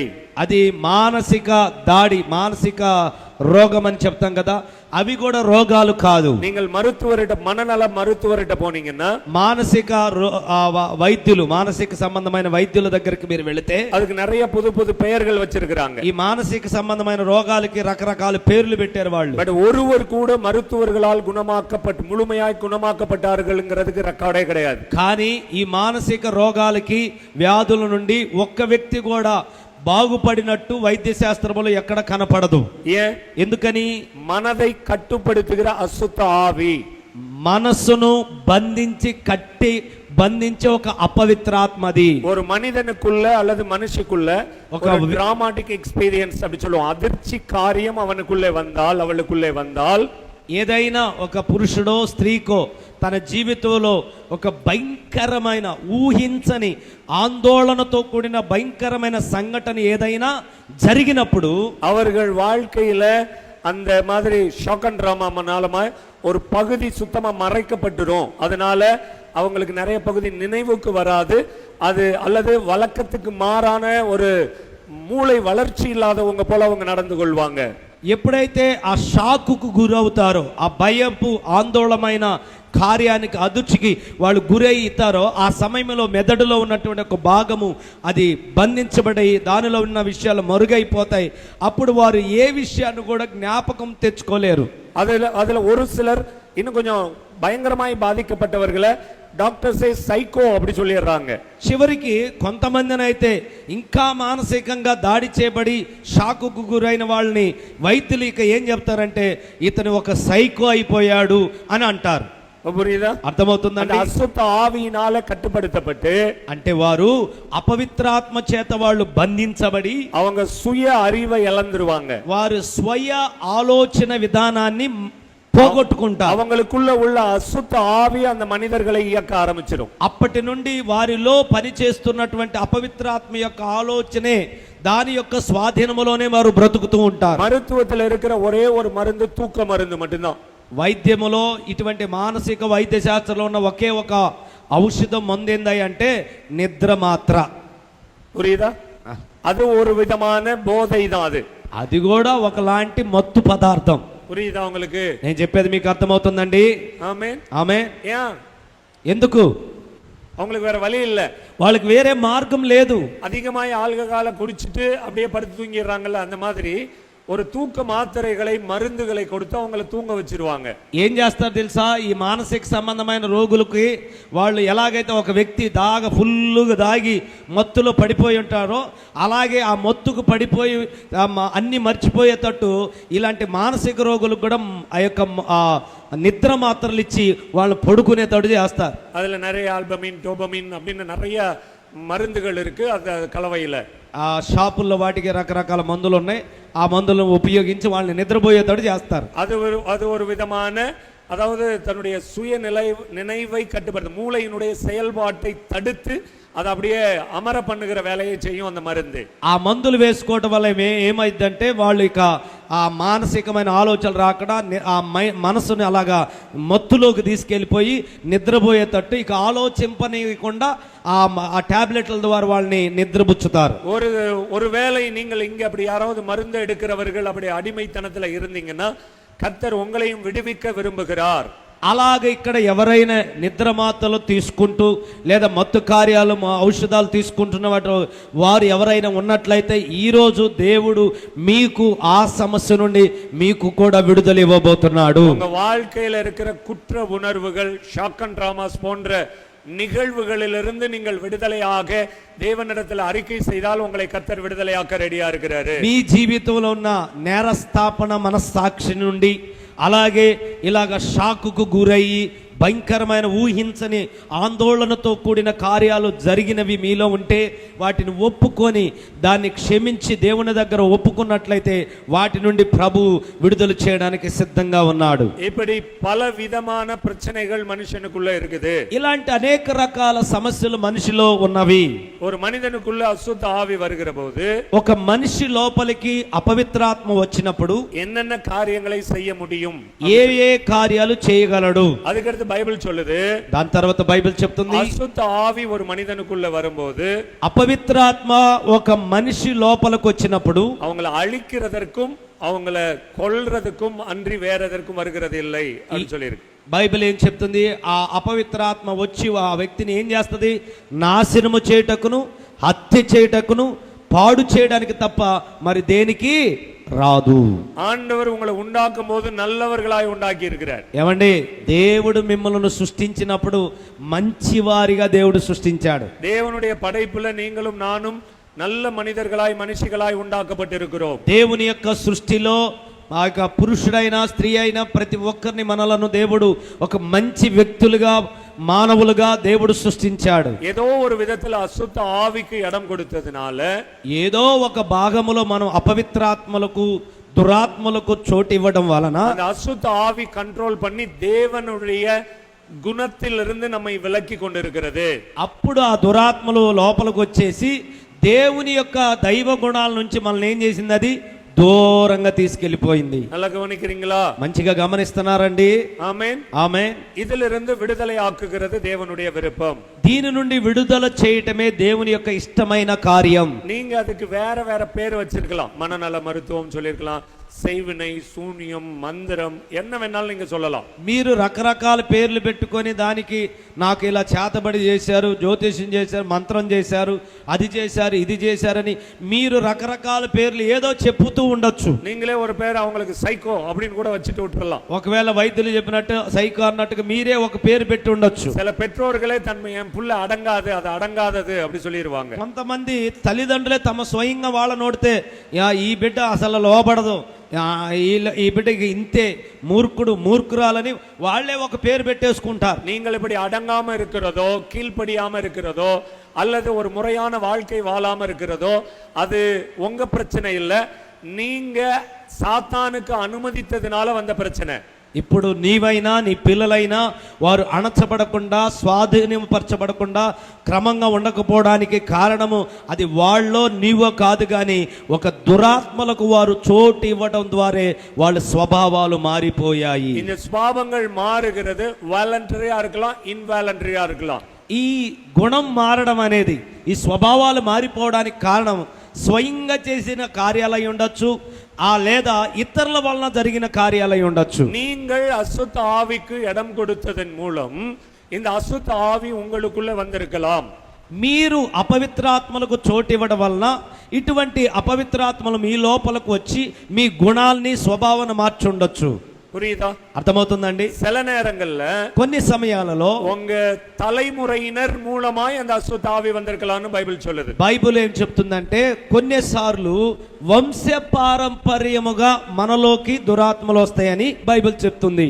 ஆமென், ఆమేన్. புரியுதா? అర్థమవుతుందండి? இது எங்க இருந்து வந்துச்சு அப்படிங்கறத நம்ம ரிசர்ச் பண்ண தேவையில்லை. ஏன்னா அதை விட அந்த பகுதியிலிருந்து விடுதலை கொடுக்கிறதற்கு ஒரு ప్రధాన మరుతువరాం యేసు క్రీస్తు இருக்கிறார். ఇది ఎక్కడి నుంచి వచ్చింది, దేని వల్ల వచ్చిందనే దాని బదులు నీవు ఇప్పుడు ఎదుర్కొంటున్న సమస్య నుండి నీవు విడుదల పొందడానికి, విడుదల చేయడానికి మన పరమ వైద్యుడైన యేసుక్రీస్తు సిద్ధంగా ఉన్నాడు. நாங்க எங்க தமிழ்நாட்டுல அரசாங்க மருத்துவமனையையும் ஜிஹெச்னு சொல்லுவோம், చర్చையும் ஜிஹெச்னு சொல்லுவோம். మా తమిళనాడులో ప్రభుత్వ వైద్యశాలకి ఏమని పిలుచుకుంటామంటే మేము జీహెచ్ అని మేము చెప్పుకుంటాం, పిలుస్తాం. గవర్నమెంట్ హాస్పిటల్ అంటే గవర్నమెంట్ హాస్పిటల్ జీహెచ్ అని మేము పిలుచుకుంటాం. అర్థమవుతుందండి? అంగ ఇలవసమాయి మరుత్వం ఉండే, అక్కడ ఉచితంగా వైద్యం ఉన్నది. అదే మాదిరి అదే విధంగా చర్చికి ఒక పేరు ఉండే గాడ్స్ హౌస్. చర్చికి కూడా ఒక పేరు ఉంది, గాడ్స్ హౌస్, అంటే దేవుని నివాసము. ఆమేన్. ఆమేన్. தேவனுடைய வீடு, ఇది దేవుని ఇల్లు. புரியுதா? అర్థమవుతుందా? இதுக்கும் ஜிஹெச் தான். దీనికి కూడా ఏంటి? జీహెచ్ఏ. இங்கேயும் இலவசம் தான். ఇక్కడ కూడా ఉచితమే. இலவசமாய் பெற்றுக்கொண்டீர்கள், இலவசமாய் கொடுங்கள். ఉచితముగా పొందుకున్నారు కనుక ఉచితముగా ఇవ్వుడి. ஆமென். ఆమేన్. புரியுதா? అర్థమవుతుందండి? సో இந்த ரெண்டு ஜிஹெச்க்கு என்னையா வித்தியாசம்? ఈ రెండు జీహెచ్లు ఏమిటయ్యా వ్యత్యాసము? அந்த ஜிஹெச்னால ஒரு 39 வகையான வியாதிகளை குணமாக்க முடியாதுன்னு வேர்ல்ட் ஹெல்த் ஆர்கனைசேஷன் சொல்லுது. ఆ లోకములో ఉన్న జీహెచ్ అని చెప్పబడే ప్రభుత్వ వైద్యశాలలో ప్రపంచ వైద్య సంస్థ ఏం చెబుతుంది? 39 రోగాలకి ఎటువంటి ఔషధము లేదని ఆ జీహెచ్ చెబుతుంది. புரியுதா? అర్థమవుతుందా? ஆனா இந்த ஜிஹெச் சொல்லுது, కానీ ఈ జీహెచ్ చెబుతుంది, தேவனாலே கூடாத காரியம் ஒன்றுமில்லை. దేవుని వలన అసాధ్యమైనది ఏదియూ లేదు. ஆமென். ఆమేన్. என் தழும்புகளால் நீங்கள் குணமானீர்கள். నా దెబ్బల వలన మీరు స్వస్థత పొంది ఉన్నారు. ஒருவேளை நீங்க மருத்துவர்களால கைவிடப்பட்டிருக்கலாம், ఒకవేళ మీరు వైద్యుల చేత చేయి విడివబడిన వారై ఉండొచ్చు, ஒருவேளை மருந்துகளால நீங்கள் கைவிடப்பட்டிருக்கலாம், ఒకవేళ ఔషధాల మందులు నమ్ముకొని వాటి వల్ల కూడా చేయి విడవబడిన వారై ఉండొచ్చు. எந்த மருந்து எடுத்தாலும் எனக்கு செயல்பட மாட்டேங்குது அப்படின்னு, ఒకవేళ ఎన్ని మందులు వాడినా కూడా నాకు ఎటువంటి కార్యం జరగట్లేదని మీరు చెప్పుకుంటూ ఉండుండొచ్చు. ஒரு முறை ஒரு சகோதரி தோல் வியாதியில பாதிக்கப்பட்டு ஒரு அம்மா வந்திருந்தாங்க. ఒకసారి చర్మ వ్యాధి సమస్యతో ఒక సహోదరి వచ్చింది. அவங்க இவ்ளோ பெரிய ஃபைல் தூக்கிட்டு வந்திருந்தாங்க. ఆమె ఇంతలా ఫైల్ తీసుకొని వచ్చింది. அந்த அவங்க போகாத தோல் வியாதி సంబంధமான డాక్టర్సే கிடையாது. ఆమె తిరగని వెళ్ళని చర్మ సంబంధమైన డాక్టర్లు అంటూ ఎవ్వరూ లేరు. అందరు కాడ తిరిగి వచ్చింది. நான் எல்லாத்தையும் திருப்பி பார்த்தேன் కొంచెం. అప్పుడు ఆ ఫైల్ మొత్తం కూడా నేను మొత్తం తిరిగి తిప్పి చూశాను. என்ன கைவலியே வந்துருச்சு. నా ఆ పేజీలని తిప్పేసరికి, ఆ హాస్పిటల్ రిపోర్ట్లన్నీ తిప్పేసరికి నా చెయ్యి నొప్పి వచ్చింది. அப்படியே ஒரு பெரிய கட்டா தூக்கிட்டு வந்துட்டாங்க. అలాగ ఒక పెద్ద కట్ట పెట్టుకొని తీసుకొని వచ్చింది. நான் యాక్చువల్లీ డాక్టరేట్ మెడికల్ డాక్టర్ கிடையாது. నేను డాక్టరేట్ ని, అంటే మెడికల్ సంబంధమైన డాక్టర్ కాదు. புரியுதா? అర్థమవుతుందా? நிறைய பேர் என்ன நினைச்சுக்கிறாங்கன்னா, டாக்டர் சார்ல்ஸ் அப்படின்னு ஒண்ணு, இப்ப டாக்டர் தாமஸ் அண்ணன் அப்படின்னு சொன்ன உடனே நிறைய பேர் அந்த மருத்துவர்னு நினைச்சுக்கிறாங்க. ఇప్పుడు డాక్టర్ చార్ల్స్ అలాగే డాక్టర్ థామస్ గారు అంటే ఆ యొక్క వైద్య శాస్త్ర సంబంధమైన డాక్టర్ అనుకుంటారు. మరుத்துவ సంబంధమైన కార్యங்களும் படிச்சிருக்கிறோம். ఇక వైద్య సంబంధమైన కార్యాలు కూడా మేము చదివాము. ஏன்னா ஊழியம் செய்யணும்னா எல்லாத்தையும் படிக்கணும். సేవ చేయాలంటే అన్ని చదవాలి. ఆమేన్. ఆమేన్. షార్ట్ టర్మ్ సర్టిఫికెట్ కోర్సెస్ எல்லாம் பண்ணி இருக்கிறோம். షార్ట్ టర్మ్ సర్టిఫికెట్ కోర్సులు అన్ని చేశాం. ఎదర్కాగ? ఎందుకోసం? அதுல என்ன பிரச்சனை இருக்குன்னு கண்டுபிடிக்கிறதுக்கு, అక్కడ ఏ సమస్య ఉందని కనిపెట్టడానికి. అందమ్మ என்ன உண்மையா ஒரு மெடிக்கல் டாக்டர் நினைச்சிட்டு, ఆమె నిజంగా నేనేదో నిజమైన వైద్య డాక్టర్ అనుకొని, நான் యాక్చువల్లీ அந்த நாட்கள்ல சோஷியல் ஒர்க்குக்காக ஒரு படிப்பு படிச்சிருந்தேன். ఆ దినాల్లో నేను సామాజిక సేవ నిమిత్తం ఒక చదువు చదివాను. అక్యుపంచర్, అక్యుప్రెషర్ అంద మాదిరిயான ஒரு విధమైన படிப்பு அது. ఆక్యుపంచర్, ఆక్యుప్రెషర్ అనే ఒక దానికి సంబంధించిన చదువు. అది మలేషియాలో இருந்து ஒரு குழுவினர் நடத்துனாங்க. அதுல படிச்சு அதுலயும் ఫస్ట్ మార్క్ వాంగనే. ఆ మలేషియా నుంచి ఒక టీం వచ్చి ఆ చదువు నేర్పించారు. దానిలో కూడా ఫస్ట్ మార్క్స్ సాధించాను. அந்த టీచర్స్, அந்த டாக்டர் கொண்டு வந்து அந்த ఇన్స్ట్రుమెంట్ என் கையில கொடுத்துட்டு போயிட்டாங்க. இத வச்சிட்டு உங்க ఏరియాలో நீங்க ఉదవి చేయంగని கொடுத்துட்டு పోయిட்டாங்க. అప్పుడు వారు మాకు ఆ పాఠ్య భాగాలను నేర్పించి వారు అక్కడి నుంచి వచ్చేటప్పుడు ఒక పరికరాన్ని తీసుకొచ్చారు.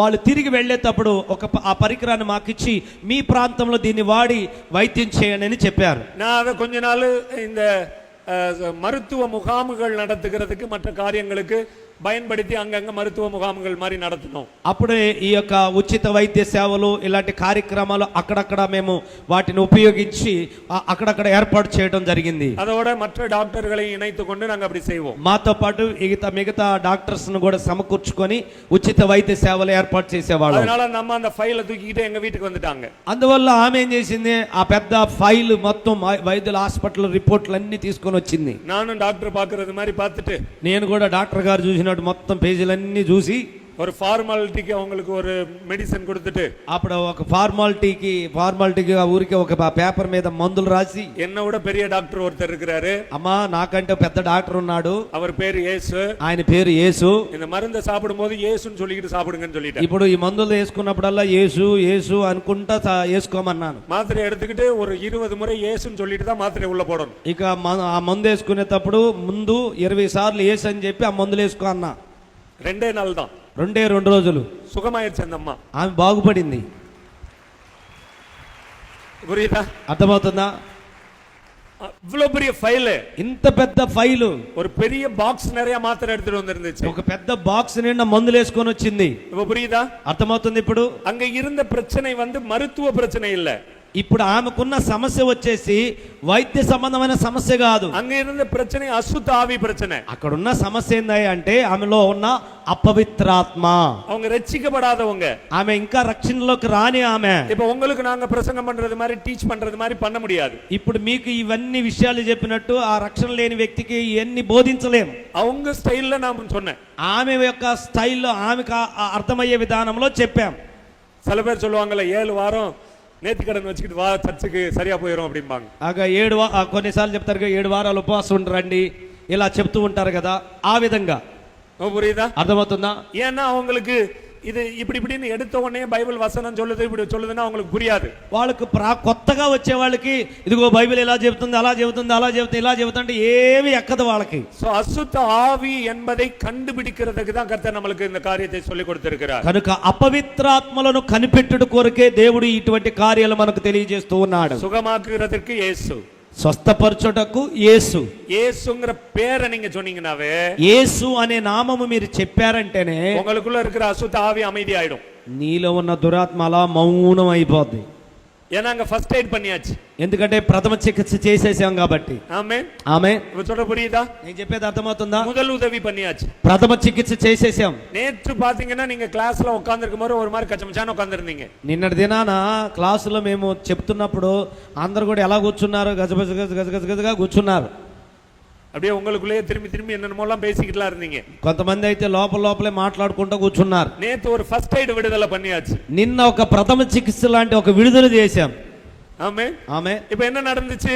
అప్పుడు ఏం జరిగింది? எனக்கு அப்படியே திரும்பி பாருங்களேன், எல்லாரும் முகமும் அப்படியே நேரா என்னை பார்த்துட்டு இருக்கு. ఇప్పుడు చూడండి, అసలు అందరి ముఖాలని నా వైపే శ్రద్ధ వహించి చూస్తా ఉన్నారు చక్కగా. ஒரு சிலர் இப்படி நடந்துட்டு தெரிஞ்சோன்னு அப்படி பார்த்தா அவங்க வந்து లీడర్స్ அல்லது మற்றவங்களா இருக்கிறாங்க. మిగతా ఎవరన్నా మధ్యలో తిరుగుతున్న వాళ్ళు ఎవరా వీళ్ళని చూస్తే అక్కడ అర్థమవుతున్న విషయం ఏంటంటే వాళ్ళు పరిచారకులు, లీడర్స్ మాత్రమే ఉన్నారు. இந்த కాన్ఫరెన్స్కి స్టూడెంటా வந்தவங்க எல்லாம் கவனமா கவனிக்கிறீங்க, உங்களுக்கு புரியுదో புரியலையో గమనిக்கிறீங்க. ఈ కాన్ఫరెన్స్ కి సదస్సుకి ఒక విద్యార్థులుగా నేర్చుకోవడానికి వచ్చిన వాళ్ళందరూ, విడుదల పొందుకోవడానికి వచ్చిన వాళ్ళు మాత్రం చక్కగా శ్రద్ధగా వాక్యాన్ని వింటున్నారు. அதனாலதான் இன்னைக்கு உங்களுக்கு ஸ்கேனிங், பிளட் டெஸ்ட் மத்ததெல்லாம் பண்ண போறோம். అందువల్లనే ప్రథమ చికిత్స నిన్న అయిపోయింది.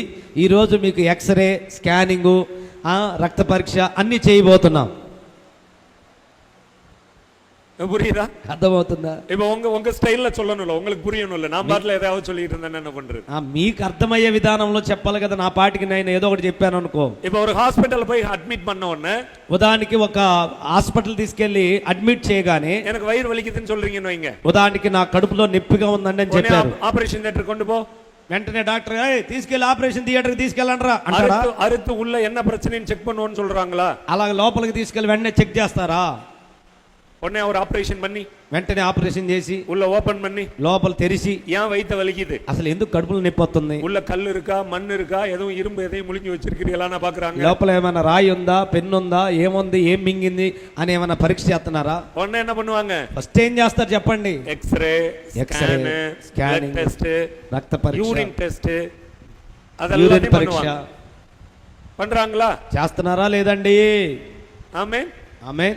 எல்லாத்தையும் பண்ணிட்டு అన్ని చేసి தனித்தனியா பிரிச்சு பாத்துருவாங்க. సెపరేట్ వేరువేరుగా చూస్తారు. 2021 வருஷத்துல ஒரு நான் అన్కాన్షియస్ ఆగి கொண்டு పోయి హాస్పిటల్లో పోట్టాங்க. 2021 సంవత్సరంలో నేను స్పృహలో లేని వ్యక్తిగా పడిపోవటం వలన నన్ను తీసుకెళ్లి హాస్పిటల్లో జాయిన్ చేశారు. கொண்டு போய் చెక్ பண்ணா எல்லாம் నార్మలా இருக்குது. అన్ని చెక్ చేసి చూస్తే అన్ని నార్మల్ గా ఉంది. బ్లడ్ టెస్ట్ பண்ணி பார்த்தா, రక్త పరీక్ష చేసి చూస్తే పొటాషియం அளவு குறைஞ்சு போச்சு. పొటాషియం యొక్క లెవెల్ తగ్గింది. நிறைய பேருக்கு அப்படி ஒண்ணு நம்ம ரத்தத்துல இருக்கான்னு கேட்பாங்க. చాలా మంది ఎడ చూస్తున్నారంటే అలాంటిది మన రక్తంలో ఉందా அங்க అన్నట్టు చూస్తున్నారు. அங்க போன பின்னாடி தான் பார்த்தா மோனோசைட், லிம்போசைட், ஈஸ்னோபிலியாங்கிறாங்க, அப்புறம் பொட்டாசியம்ங்கிறாங்க, அப்புறம் சோடியம் அப்படிங்கிறாங்க, அயன்ங்கிறாங்க, என்னென்ன மண்ணுல இருக்குதோ அவ்வளவுதான் பாடியில இருக்குது. అక్కడికి వెళ్ళిన తర్వాత అర్థమవుతుంది. మోనోసైట్ అంటున్నారు, లింబోసైట్ అంటున్నారు, పొటాషియం అంటున్నారు, అన్ని రకాల దానిలో అది ఉంది ఇది ఉంది అని అంటున్నారు. புரியுதா? అర్థమవుతుందా? கடைசியா அவங்க ஒரு கன்க்ளூஷனுக்கு வந்தாங்க. చివరికి ఒక ముగింపుకు వచ్చారు. இது பற்றாக்குறை, ఇది తక్కువైపోయింది, இத సరి பண்ணா సరి ఆయిరువారు, ఇది సరి చేస్తే మనోడు సరి అయిపోతాడు அப்படினா అத సరి பண்ணாங்க. అప్పుడు అలా అని సరి చేశారు. இப்ப அதே மாதிரி இன்னைக்கு అదే విధంగా ఈ రోజు நீங்க வித்தியாசமான பிரச்சனையில இங்க வந்திருக்கீங்க. ఇక్కడ ఉన్న అనేక మంది వేరువేరుగా వ్యత్యాసమైన సమస్యలతో మీరు వచ్చారు. இந்த గాడ్స్ హౌస్ங்கிற జీహెచ్కి வந்துட்டீங்க. దేవుని ఇల్లు అని చెప్పబడుతున్నటువంటి దేవుని యొక్క జీహెచ్ కి మీరు వచ్చారు. இங்க எல்லா டெஸ்டும் இலவசம். ఇక్కడ పరీక్షలన్నీ ఉచితమేనండి. ఆమేన్ ఆమేన్, హల్లెలూయా హల్లెలూయా. ஆனா என்ன பண்ணணும்? కానీ ఏం చేయాలి? టెస్ట్ பண்றதுக்கு நீங்க ஒத்துக்கணும். పరీక్ష చేయడానికి మీరు అనుమతి ఇవ్వాలి. புரியுதா? అర్థమవుతుందండి? அவன் சொல்லுவான் கையை காட்டுங்க ரத்தம் எடுக்கணும்பாங்க. వాళ్ళు అంటారు చేయి జాపు రక్తం తీయాలంటారు. எப்படி கையை மூடிக்கோ, చెయ్యి ఇలా ஒரு கட்டி ஒரு ஊசியை குத்தியோ அல்லது ஒரு அதுக்குரிய அட்வான்ஸ் இன்ஸ்ட்ருமெண்ட் வச்சோ எடுப்பாங்க. ఇప్పుడు దానికి సూది గుచ్చో ఏదో విధంగా రక్తం తీస్తారు. நீங்க கொடுக்கணும். అప్పుడు దానికోసం మీరేం చేయాలి? చేయి జాపాలి. நல்லா கவனிங்க, முக்கியமான நேரத்துல பேசிட்டு இருக்கோம். చాలా ముఖ్యమైన సమయానికి వచ్చాం, జాగ్రత్తగా గమనించండి. உங்களுக்கு புரியுற ஸ்டைல்ல இந்த டெலிவரன்ஸ் உங்களுக்கு நான் சொல்லிட்டு మీకు అర్థమైన విధానములో ఈ విడుదల గురించి మీకు చెబుతూ ఉన్నాం. திடீர்னு ஒரு டப்பா கொடுப்பாங்க. సడన్ వెంటనే ఒక డబ్బా ఇస్తారు. போய் கொஞ்சம் யூரின் புடிச்சிட்டு வாங்க அப்படி. వెళ్ళి యూరిన్ తీసుకుని రమ్మంటారు. ఆహా అయ్యో இதுவரையிலும் நான் டப்பால எல்லாம் புடிச்சது இல்ல. ఇంతవరకు డబ్బాలో పట్టిందే లేదు ఇంతవరకు. அப்படி எல்லாம் சொல்லக்கூடாது. నేను బాను అనడానికి లేదు. அப்படிதானே? అంతేనే కదండి. திடீர்னு ఈసీసీని கூட்டி போவாங்க.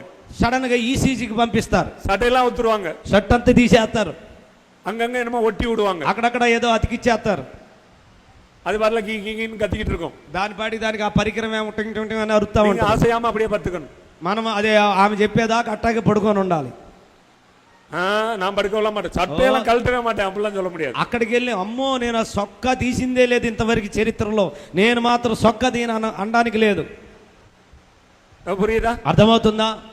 நிறைய டெஸ்ட் வித்தியாசமா பண்ணுவாங்க. ఆ విధంగా వ్యత్యాసమైన పరీక్షలు మనకు చేస్తూ ఉంటారు. திடீர்னு பார்த்தா ஒரு பெரிய டப்பாவா முட்டை மாதிரி இருக்கும், அதுக்குள்ள விடுவாங்க ஸ்கேனிங். సడన్ గా స్కానింగ్ అని పేరు చెప్పి పెద్ద డబ్బాలోకి నెడతారు.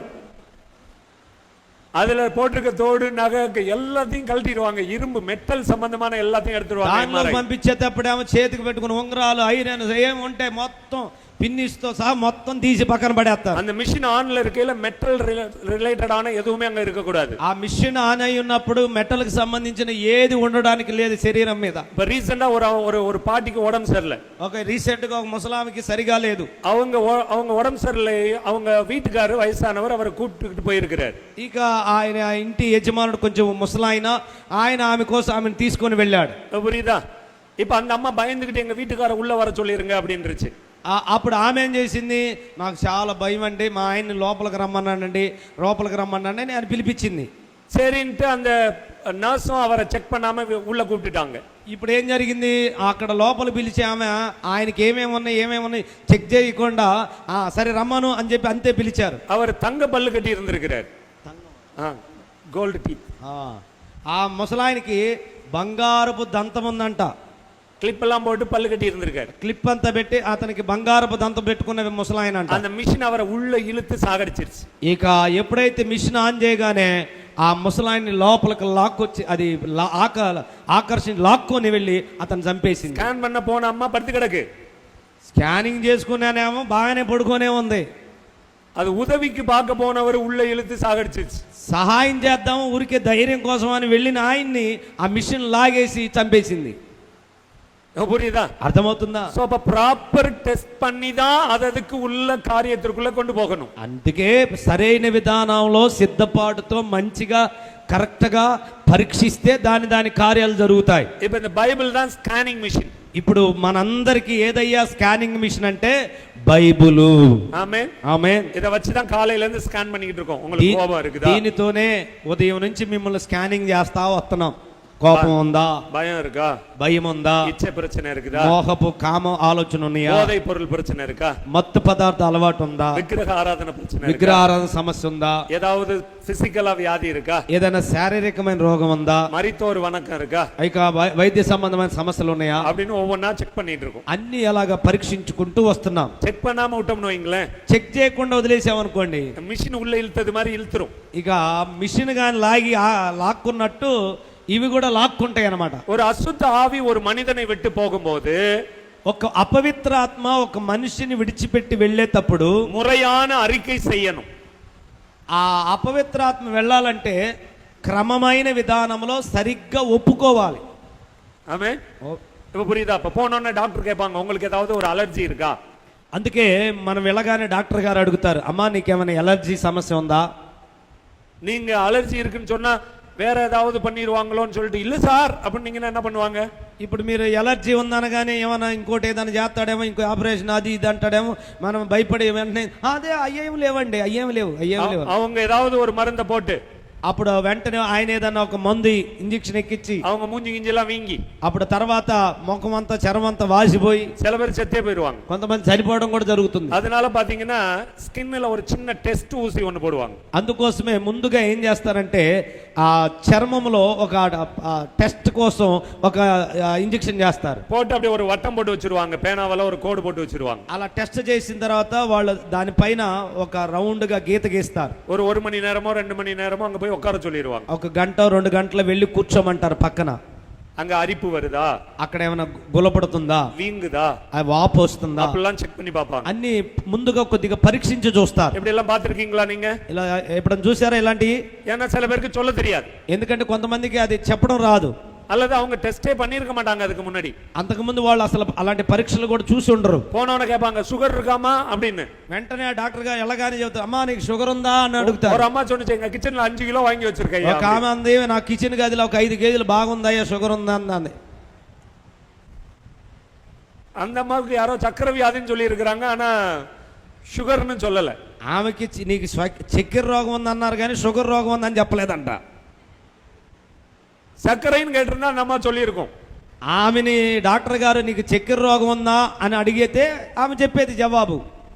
அந்த அவரு உங்களுக்கு சுகர் இருக்கா, இதுக்கு முன்னாடி எதுவும் டெஸ்ட் பண்ணிருக்கீங்களா அப்படின்னு கேட்டிருக்காரு. అమ్మా నీకు షుగర్ ఉందా, ఇంతకు ముందు ఎప్పుడైనా పరీక్ష చేసి చూసుకున్నావని అడిగాడు డాక్టర్ గారు. அந்த அம்மா சொன்னான், டெஸ்ட் எல்லாம் பண்ண வேணாயா, நான் தான் வாங்கி அடுக்கி வைக்கிற ஆளு, 5 கிலோ வாங்கி அடுக்கி వச்சிருக்கேன் அப்படின்னு. ఆమె ఏమంటుంది, మేమేం టెస్టులు గిస్టులు ఏం చేయమయ్యా, 5 కేజీలు 10 కేజీలు ఒకేసారి తెచ్చి కిచెన్ గదిలో పెట్టుకుంటాం అన్నాయి. புரியுதா? అర్థమవుతుందా? எங்க சர்ச்சில் ஒரு சகோதரர் இருந்தார். మా சகோதரர் இருந்தார். మా చర్చిలో ఒక సహోదరుడు ఉన్నాడు. அவருக்கு ஒரு முறை டெஸ்ட் பண்ணும்போது బ్లడ్ షుగర్ లెవెల్ ரொம்ப 400 చిల్లర కాటిச்சு. ఒకసారి ఆ వ్యక్తికి పరీక్షించినప్పుడు 400కు పైగా వెళ్ళింది అది. அவர் அந்த அளவு அதெல்லாம் அவருக்கு தெரியல. ఆ యొక్క కొలత అంటే ఇది ఇంతే ఉండాలి, ఇంతకంటే పెరగకూడదు, ఏమి అతనికి తెలియదు. அவர் வீட்டுல வந்து சொல்லியிருக்காரு, அவங்க வீட்டுல போய் சொல்லியிருக்காரு, ఆయన ఇంటికి వెళ్ళి వాళ్ళ ఇంట్లో వాళ్ళకి చెప్పాడు, நான் டெஸ்ட் பண்ணேன் 460 அந்த மாதிரி இருக்குது அப்படின்னு. నేను పరీక్ష చేశాను, షుగర్ టెస్ట్ చేశారు, 460 అలా ఉంది అని ఇంట్లో వాళ్ళకి చెప్పారు. వీటిలో சொல்லிருக்காங்க, அப்ப డాక్టర్ கிட்ட போங்க அப்படின்னு. అప్పుడు ఇంట్లో వాళ్ళు అన్నారు, అట్టయితే వెళ్ళి డాక్టర్ గారికి వెళ్ళి కలువు త్వరగా అని అన్నారు. இப்பதானே 460க்கு రౌండా ஒரு 500 வரட்டும் అப்புறம் పోరే அப்படின்னு. అప్పుడు ఆయన ఏమన్నాడు తెలుసా, ఇప్పుడేగా 460 అంత ఇచ్చింది, ఒక 500 రాని రౌండ్ ఫిగర్ గా ఉంటది, అప్పుడు వెళ్తాలే అన్నాడంట. இந்த தகவல் தெரிஞ்சு நாங்க உடனே அவங்கள மருத்துவமனைக்கு அனுப்புனா டாக்டர் செக் பண்ணிட்டு டாக்டர் சொல்றாரு, நீங்க இன்னும் கொஞ்சம் லேட்டா வந்திருந்தீங்கன்னா அவ்வளவுதான், ஏதாவது ஒரு பகுதி போயிருக்கும் அப்படின்னு. కిడ్నీయో హార్టో ఏదో ஒன்று పోயிருக்கும். అప్పుడు ఇంట్లో వాళ్ళు పాస్టర్ గారికి చెప్పగానే అప్పుడు పాస్టర్ గారు వెంటనే వెళ్ళి వీళ్ళందరూ కలిసి త్వరగా తీసుకెళ్లి డాక్టర్ గారికి చూపించారంట.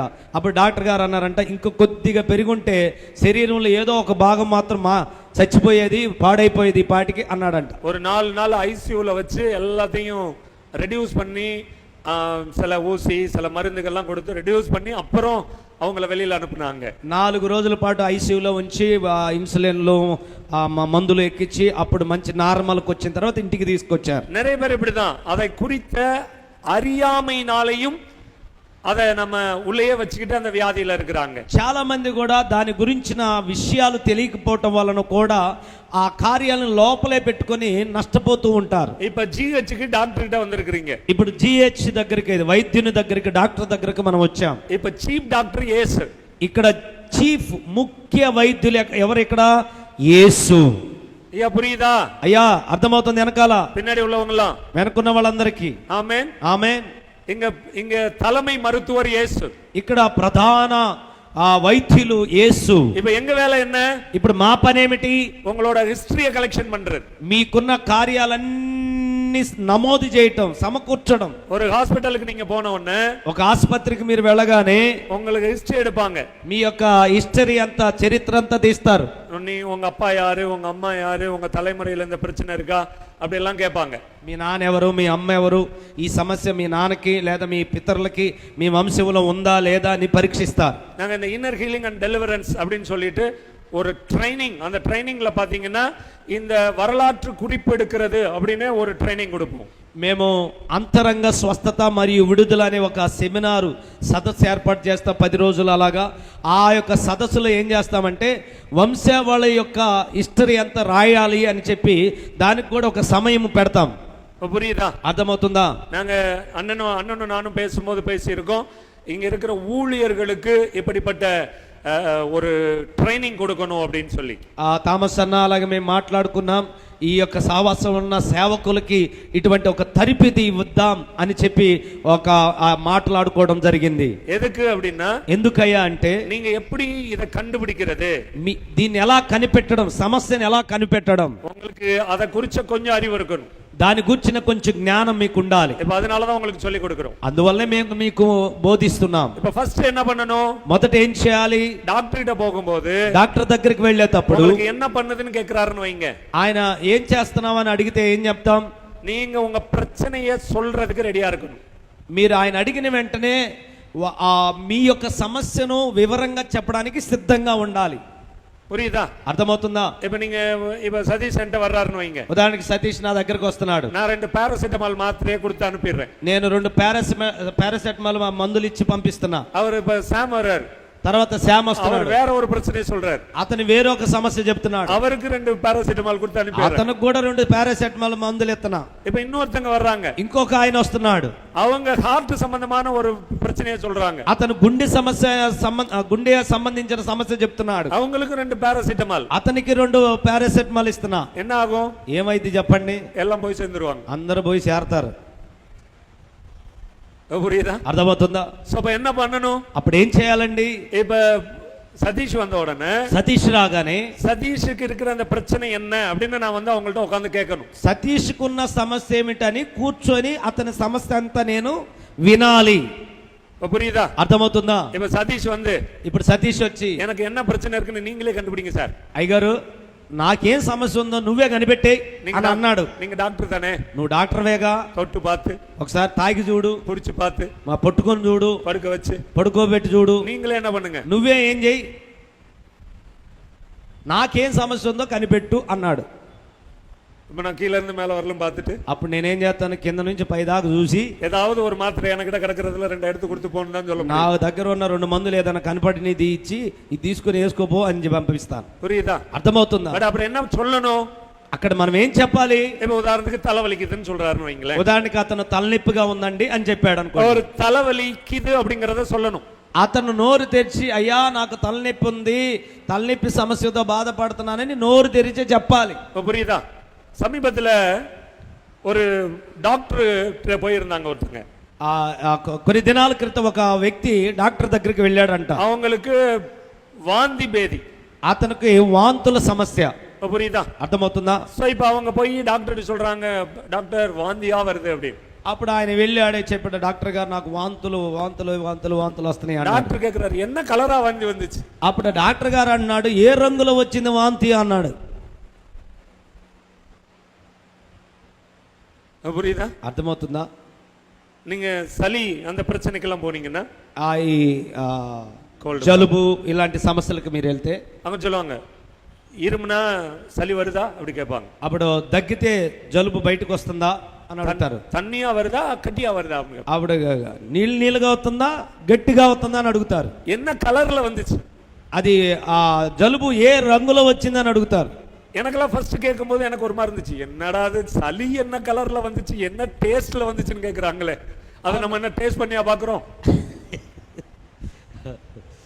నాకు మొదట అడిగినప్పుడు నాకు ఒకలాగా అనిపించింది, ఇదేంటి నా నాయన ఏ రంగులో వస్తుంది, ఏ టేస్ట్ ఉంది, ఆ జలుబు కూడా ఏ టేస్ట్ ఏ రంగు ఇవన్నీ చెప్పాలా అన్నట్టు అనిపించింది. నా ஊழியத்துக்கு வந்த புதுசுல నేను సేవకు వచ్చిన కొత్తలో எங்க ஊழியக்காரரோட டிஃபரெண்டா வேற வேற இடங்களுக்கு கூட்டிட்டு போவார். మా సేవకులతో కలిసి మమ్మల్ని వేరు వేరు స్థలాలకు తీసుకెళ్లేవాళ్ళు. వేర తన్ని వేర సాపాడు இதெல்லாம் ఒత్తుకామ చలి పుచ్చికిచ్చి ఇక వేరు వేరు ప్రాంతాల్లో అక్కడ ఉన్న ఆహారాలు అక్కడ ఉన్న నీళ్ల వల్ల జలుబు చేసింది. భయంకర చలి, భయంకరమైన జలుబు. డాక్టర్ పోనా డాక్టర్ దగ్గరికి వెళ్తే அவர் விளக்கமா கேக்குறாரு, தண்ணி அவர்దా கட்டி அவர்దా? ఆయన ఎన్ని అడుగుతున్నాడు, నీళ్ళగా వస్తుందా జలుబు, గట్టిగా వస్తుందా జలుబు అంటున్నాడు. இருமுன ஒண்ணு வந்துருదా இல்ல அப்படியே ரொம்ப நேரம் இருమున பின்னாடி வருదా? ఒకసారి తగ్గితే వస్తుందా, 4-5 సార్లు తగ్గినప్పుడు బాగా తగ్గినప్పుడు వస్తుందా? పేస్ట్ மாதிரி இருந்துச்சான்னு கேட்டார். పేస్ట్ లాగా ఉందా జలుబు అన్నాడు. என்ன కలర్ல இருந்துச்சு, ఏ రంగులో ఉంది అన్నాడు. ஏதாவது స్మెల్ வந்துச்சா, ఏదైనా వాసన వస్తుందా, టేస్ట్ எப்படி இருந்துச்சு அப்படின்னாரு. ఆ టేస్ట్ ఎలా ఉంది అన్నాడు. அந்த டாக்டர் எனக்கு ఫ్రెండ్, ఆ డాక్టర్ నా ఫ్రెండ్. நான் ஒண்ணு சொன்னேன், சார் ஒரு நாளைக்கு விட்டுருங்க, இன்னைக்கு விட்டுருங்க. అప్పుడు అన్నాడు, అప్పుడు నేను వెంటనే అన్నాను, డాక్టర్ సార్ ఈ రోజుకు నన్ను వదిలేయండి, நாளைக்கு வரும்போது రేపు వచ్చేటప్పుడు நீங்க கேட்ட எல்லாத்தையும் செக் பண்ணிட்டு வந்துடுறேன் அப்படி. నువ్వు అడిగినవన్నిటిని రేపు చెక్ చేసుకొని వస్తానన్నాను. புரியுதா? అర్థమవుతుందా? அதே மாதிரிதான் இன்னைக்கு நிறைய பேர் பிரச்சனையில இருக்கிறோம். అదే విధంగా ఈ రోజులో చాలా మంది సమస్యలో మనం ఉన్నాం. அது என்னன்னு நம்மளுக்கு சொல்ல தெரியல. ఆ సమస్య ఏం సమస్య అని మన నోటితో చెప్పలేని పరిస్థితిలో మనం ఉన్నాం. మన பிரச்சனைன்னு போறாங்க, మానసిక సమస్య అని వెళ్తున్నాం, புறக்கணிப்பு உணர்வோடு இருக்கிறாங்க, తృణీకరించబడిన మనసుతో ఉన్నాం. அதுக்கு என்ன செய்யணும்னு தெரியாததுனால தற்கொலை முயற்சி பண்றாங்க. దాని నుంచి బయటపడడం తెలియక ఆత్మహత్యలు చేసుకుంటూ ఉన్నాం. இங்கேயே நிறைய சூசைட் అటెండ్ பண்ணவங்க இருக்கிறீங்க. ఇక్కడ కూడా అనేక మంది ఆత్మహత్య ప్రయత్నాలు చేసిన వాళ్ళు ఉన్నారు. ఇక్కడ செத்து போயிரலாம் அப்படின்னு முடிவோடு வந்திருக்கிறவங்களும் இங்க இருக்கிறீங்க. చనిపోదామన్న ఒక నిర్ణయంతో వచ్చిన వాళ్ళు కూడా ఉన్నారు. இந்த 3 நாள் கூட்டம் முடியட்டும், ஏதாவது நடக்கலைனா போய் செத்து போயிடுவோம்னு வந்திருக்கிறாங்க. ఈ 3 రోజులు కోడికలు జరగని ఏదన్నా మనకు జరగాల్సింది జరగకపోతే తర్వాతనే చనిపోదాం అనే ఆలోచనతో వచ్చిన వాళ్ళు కూడా ఉన్నారు. 3 நாள் கூட்டம் உங்களை மாத்தாது. ఇదిగో ఈ 3 రోజులు కూడికలు మిమ్మల్ని మార్చవు. நீங்க பிரதான டாக்டர் கிட்ட, చీఫ్ డాక్టర్ கிட்ட உண்மையை சொல்லணும். మీ ప్రధాన నువ్వు ఎవరి కోసమైతే వచ్చావో ఆ ప్రధాన డాక్టర్ దగ్గర నువ్వు నిజాన్ని ఒప్పుకోవాలి, నిజమైన కార్యాన్ని ఆయన దగ్గర ఒప్పుకోవాలి. இப்ப புரியுதா? అర్థమవుతుందా? இப்ப நீங்க என்ன செய்யணும்? ఏం చేయాలి మీరు? முதல்ல எனக்கு பிரச்சனை இருக்குன்னு ஒத்துக்கணும். మొదటిగా ఏంటి? నాకు సమస్య ఉంది అని ఒప్పుకోవాలి. పక్కన பார்த்து சொல்லுங்க, పక్కన ఉన్న వాళ్ళతో చూసి చెప్పండి, எனக்கு இருக்கிற பிரச்சனை என்னன்னு, నాకున్న సమస్య ఏమిటనేది இன்னைக்கு நான் ஒத்துக்க போறேன். ఈ రోజు నేను ఒప్పుకోబోతున్నా. అబ్బా, எல்லாருக்கும் ஓரளவு புரிஞ்சிருச்சு போல இருக்கு, எல்லாரும் திரும்புறாங்க. చక్కగా చాలా మందికి అర్థమైనట్టుంది, చక్కగా తిరిగి చెబుతున్నారు. Okay, right. ఒழுங்கா టెస్ట్ ఒழுங்கா వర్క్ ఆగుது. పరీక్షలు బాగా జరుగుతున్నాయి, బాగానే జరుగుతున్నాయి కరెక్ట్ గా. రైట్, புரியுதா? అర్థమైందా? இப்ப கவனிங்க, ఇప్పుడు గమనించండి. இப்ப ஃபர்ஸ்ட் என்ன பண்ணணும்? ఇప్పుడు మొదటిగా ఏం చేయాలి? எனக்கு என்ன, அதாவது எனக்கு பிரச்சனை இருக்குன்னு ஒத்துக்கணும். నాకు సమస్య ఉందని ఒప్పుకోవాలి. రెండవది உங்களுக்கு என்ன பிரச்சனை இருக்குன்னு தெரியணும். రెండోది ఏ సమస్య ఉంది అనేది నువ్వు గుర్తించాలి. எல்லாரும் ஒரே பிரச்சனையில இங்க வரல, అందరూ ఒకే రకపు సమస్యతో ఇక్కడికి రాలేదండి.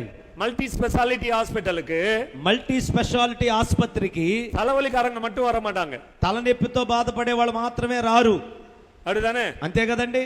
ఉరుపు మాற்று అறுவை சிகிச்சை பண்ணக்கூடியவங்க కూడా வருவாங்க. అవయవాలను మార్చుకునే వ్యక్తులు కూడా అక్కడికి వస్తారు. சிலதை அறுத்து போட வேண்டிய ஆட்களும் வருவாங்க, ஆபரேஷன் பண்ணி எடுத்து போட வேண்டிய ஆட்கள். కొంతమంది కొన్ని ఆపరేషన్ తీసి పారేసేయడానికి కూడా వచ్చే వాళ్ళు వస్తారు. సో బేసిక్గా எல்லா ట్రీట్మెంట్ అங்க ఉండే, అంటే అక్కడ అన్ని సమస్యలకు చికిత్స ఉన్నది. இன்னைக்கு இந்த கேம்ப்ல, மருத்துவ கேம்ப்ல, ఈ యొక్క వైద్య సదస్సులో ఈ రోజు ఇక్కడ ఓకే ఓకే இந்த விடுதலை கேம்ப்ல ఈ విడుదల సదస్సులో உங்க பிரச்சனை என்னங்கிறது இங்க முக்கியம் கிடையாது. ఇక్కడ మీ సమస్య ఏంటనేది ముఖ్యం కాదు. எதுவா இருந்தாலும் அவர் விடுதலை ஆக்குறதுக்கு ரெடியா இருக்கிறார். அவர் பரம வைத்தியர். అది ఎలాంటి సమస్య అయినా పర్వాలేదు, ఆయన పరమ వైద్యుడు, దాని నుంచి నిన్ను విడుదల చేయడానికి సిద్ధంగా ఉన్నాడు. ஆனா நீங்க என்ன பிரச்சனையில இருக்கிறீங்கன்னு உங்களுக்கு தெரியணும். కానీ మీకు ఏ సమస్యతో బాధించబడుతున్నారు అనేది మీకు అర్థం అవ్వాలి, మీరు గుర్తించాలి. வாயை திறந்து ஏசப்பா எனக்கு இந்த பிரச்சனை இருக்குன்னு நீங்க சொல்ல ரெடியா இருக்கணும். నోరార తెరిచి యేసయ్యా నాకు ఈ సమస్య ఉంది, ఇగో ఈ సమస్యతో నేను బాధపడుతున్నానని చెప్పగలిగిన స్థితిలో నువ్వు ఉండాలి. Okay okay.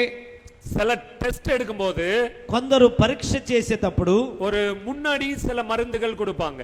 దానికి ముందు కొన్ని మందులు ఇస్తారు, அப்படிதானே? అంతే కదండి. இப்ப நீங்க போய் ఎండోస్కోపీ பண்ண పోறீங்கன்னு வைங்க. మీరు ఎండోస్కోపీ చేయించుకుంటున్నారు అనుకోండి, உங்க வயித்தை முதல்ல சுத்தம் பண்ணணும். మీ యొక్క లోపల స్టమక్ కడుపులో శుభ్రం చేయాలి. இப்ப நீங்க போன உடனே ஒரு மிஷின் எடுத்து வாய்க்குள்ள விட மாட்டாங்க. వెళ్ళిన వెంటనే డైరెక్ట్ గా లోపల మిషన్ పంపించరు. புரியுதா? అర్థమవుతుందా? సో அப்ப என்ன பண்ணணும்? అంటే ఏం చేయాలి? ఫస్ట్ அதுக்கு ஒரு சில லிக்విడ్ கொடுப்பாங்க. దానికి తగిన కొంత లిక్విడ్ ఇస్తారు. అத కుడిచింగనా అది తాగితే వామిట్ లూస్ మోషన్ எல்லாம் போகும். ఇక వామిటింగ్ ద్వారా లేకపోతే మోషన్స్ ద్వారా మొత్తం క్లియర్ అయిపోద్ది లోపల. அவங்க சொல்லுங்க தண்ணி மட்டும் வரணும். మోషన్ போனாலும் தண்ணி தான் வரணும், வாந்தி எடுத்தாலும் தண்ணி தான் வரணும். ఇక వాంతి చేసుకున్నా మోషన్ వెళ్ళినా నీళ్లు మాత్రమే రావాలి. ఆ విధంగా అయ్యేదాకా వాళ్ళు వెయిట్ చేస్తారు. அப்படி வந்தவன அடுத்து அந்த ఎండోస్కోపీக்குள்ள கொண்டு போவாங்க. అలా వచ్చిన తర్వాత అప్పుడు ఎండోస్కోప్ పంపడం మొదలు పెడతారు. అదే మరి అదే విధంగా இந்த విడుదలకి మీరు విడుదలకు ஒரு மருந்து இருக்கு. మీకు ఒక మందు ఉంది, మన్నిப்பு, క్షమించుట. புரியுதா? இந்த மருந்து என்ன? ఏంటమ్మా ఆ మందు పేరేంది చెప్పండి ఒకసారి గట్టిగా. మన్నికணும், క్షమించాలి. எது வரலும் மன்னிக்கணும்? ఎప్పటి వరకు క్షమించాలి? அவங்க மேல கசப்பு வெறுப்பு எல்லாம் போற வரலும் மன்னிக்கணும். వారి మీద చేదు అసూయ కక్ష అంతా తొలగిపోయేంత వరకు క్షమించాలి. உங்களுக்குள்ள இருக்கிற கசப்பான வேரெல்லாம் புடுங்கி போடுறதுக்கு రెడీ ஆயிடணும். మీలో ఉన్న చేదైన వేర్లన్నీ పెళ్ళగించి బయట పారేయడానికి సిద్ధంగా ఉండాలి. அது எவ்வளவு క్రానికల్ డిసీజా இருந்தாலும் சரி, అది ఎంత దీర్ఘకాల రోగాలైనా సరే கர்த்தர் அதை சுகமாக்க ரெடியா இருக்கிறார். దాన్ని స్వస్థపరచడానికి ప్రభు సిద్ధంగా ఉన్నాడు. ఆమేన్. ఆమేన్. நீங்க சாகுற வரலும் மருந்து எடுக்கணும்னு கூட சொல்லி இருக்கலாம். ఒకవేళ డాక్టర్లు చెప్పుండొచ్చు నేను చచ్చిపోయేదాకా దీనికి మందులు వాడాల్సిందని చెప్పుండొచ్చు. அந்த மருந்தை நிப்பாட்டி நீங்க சுகமா வாழ முடியும். ఆ మందులు ఆపేసి మంచి ఆరోగ్యంగా బతకగలిగిన స్థితిని దేవుడు ఇవ్వగలడు. அதுக்கு பிரதான மருந்து என்ன? దానికి మొదట ప్రధాన ఔషధం ఏంటి? మన్నిப்பு, క్షమించుట. ఆమేన్. ఆమేన్. நேற்று சொல்லும்போது நான் சொன்னேன், నిన్న దినాన్ని చెప్పేటప్పుడు నేను చెప్పాను, என் மேல கைய வைக்கல, నా పైన చేయి పెట్టలేదు, தலையில தபலாலாம் வாசிக்கல, నా తల మీద తబలా వాయించలేదు, என்னை புடிச்சு கீழெல்லாம் தள்ளல, నన్ను నెట్టేసి కింద పడేయలేదు, அல்லது உனக்கு இந்த பிரச்சனை இருக்கு இதுக்கு நான் சரி பண்ண போறேன்லாம் சொல்லல, ఇదిగో నీకు ఈ సమస్య ఉంది నేను సరి చేస్తున్నాను అని చెప్పింది లేదు. உனக்கு ட்ரீட்மெண்ட் பண்ணணும்னா నీకు చికిత్స చేయాలంటే நீ மன்னிக்கணும்னு சொன்னாங்க, నువ్వు క్షమించాలి అని చెప్పారు. புரியுதா? అర్థమవుతుందా? உடனே நான் தீர்மானம் பண்ணி వెంటనే నేను తీర్మానం చేసుకొని పక్కமா எழுதி నేనేం చేశాను, పేజీలు ఏం చేశాను, క్షమించాల్సిన వాళ్ళందరినీ రాసుకున్నాను. இன்னைக்கு உங்களுக்கு நாங்க எழுத சொல்ல போறது இல்ல, కానీ ఈ రోజు మిమ్మల్ని రాయమని మేము చెప్పము గాని, ఓకే ఓకే, நீங்க வீட்ல போய் அதெல்லாம் செய்யுங்க. అది ఇంటికి వెళ్ళిన తర్వాత ఆ పని చేద్దురు. Okay okay. இப்போ நாங்க சொல்லும்போது நீங்க பொதுவா நான் பாதிக்கப்பட்ட நபர்கள் என் நினைவுல இருக்கிற அப்படி சொல்லி ஜெபம் பண்ணா போதும். ఇప్పుడు మీరు జ్ఞాపకములో ఉన్న వారిని ప్రార్థన చేయమన్నప్పుడు వారందరిని మీరు ఏం చేయండి, జ్ఞాపకములో ఉన్న వాళ్ళందరినీ మీరు పరిశుద్ధాత్మ దేవుడి జ్ఞాపం చేసిన వ్యక్తులందరినీ క్షమిస్తున్నానని ప్రార్థన చేయండి. நீங்க మోస్ట్లీ తెలుగా இருக்கிறதுனால எல்லாரும் మీరందరూ అధికంగా తెలుగు వాళ్ళై ఉండడం వలన அந்த ஜெப நேரத்தை டைரக்டா సతీష్ அவங்க நடத்துவாங்க. ఆ ప్రార్థన విధానాన్ని డైరెక్ట్ గా తెలుగు భాషలో సతీష్ నడిపిస్తాడు. அவங்க சொல்ல நீங்க திருப்பி சொல்லணும். అది చెప్పేటప్పుడు మీరు ఆ ప్రార్థనను మీరు మరలా చెప్పాలి. அப்ப மன்னிக்கிறதுக்கு அப்படின்னு கொஞ்ச நேரம் நிறுத்துவாங்க. ఇప్పుడు మీరందరూ క్షమించవలసిన వాళ్ళందరినీ క్షమించండి అని కొంత సమయం ఇస్తాం. ఓకే ఓకే, புரியுதா? అర్థమవుతుందా? அப்ப நீங்க என்ன பண்ணணும், అప్పుడు మీరేం చేయాలి, நீங்க உங்க நினைவுல இருக்கிற பெயர்களை சொல்லி மன்னிச்சறணும். అప్పుడు నీ మనసులోకి ఎవరెవరు నీ క్షమించాలో వాళ్ళందరినీ జ్ఞాపం చేసుకుని వారిని క్షమించాలి. அல்லது நீங்க என்ன பிரச்சனையில இருந்து விடுதலை ஆக முடிவு பண்ணிருக்கீங்களோ அது சம்பந்தப்பட்ட நபர்களை நான் மன்னிக்கிறேன்னு அவங்களுக்கு அப்படி ஒரு பேர் வச்சு மன்னிச்சிருங்க இன்னைக்கு. అలాగే నీవు ఏ సమస్య నుండి నువ్వు విడుదల పొందుకోవాలని ఇష్టపడ్డావో ఆ సమస్యకు సంబంధించిన వ్యక్తులను నేను క్షమిస్తున్నానని చెప్పి విడుదలలోకి రావాలి. ఓకే, పురియుదా నేను சொல்றது? నేను చెప్పేది అర్థమవుతుందండి?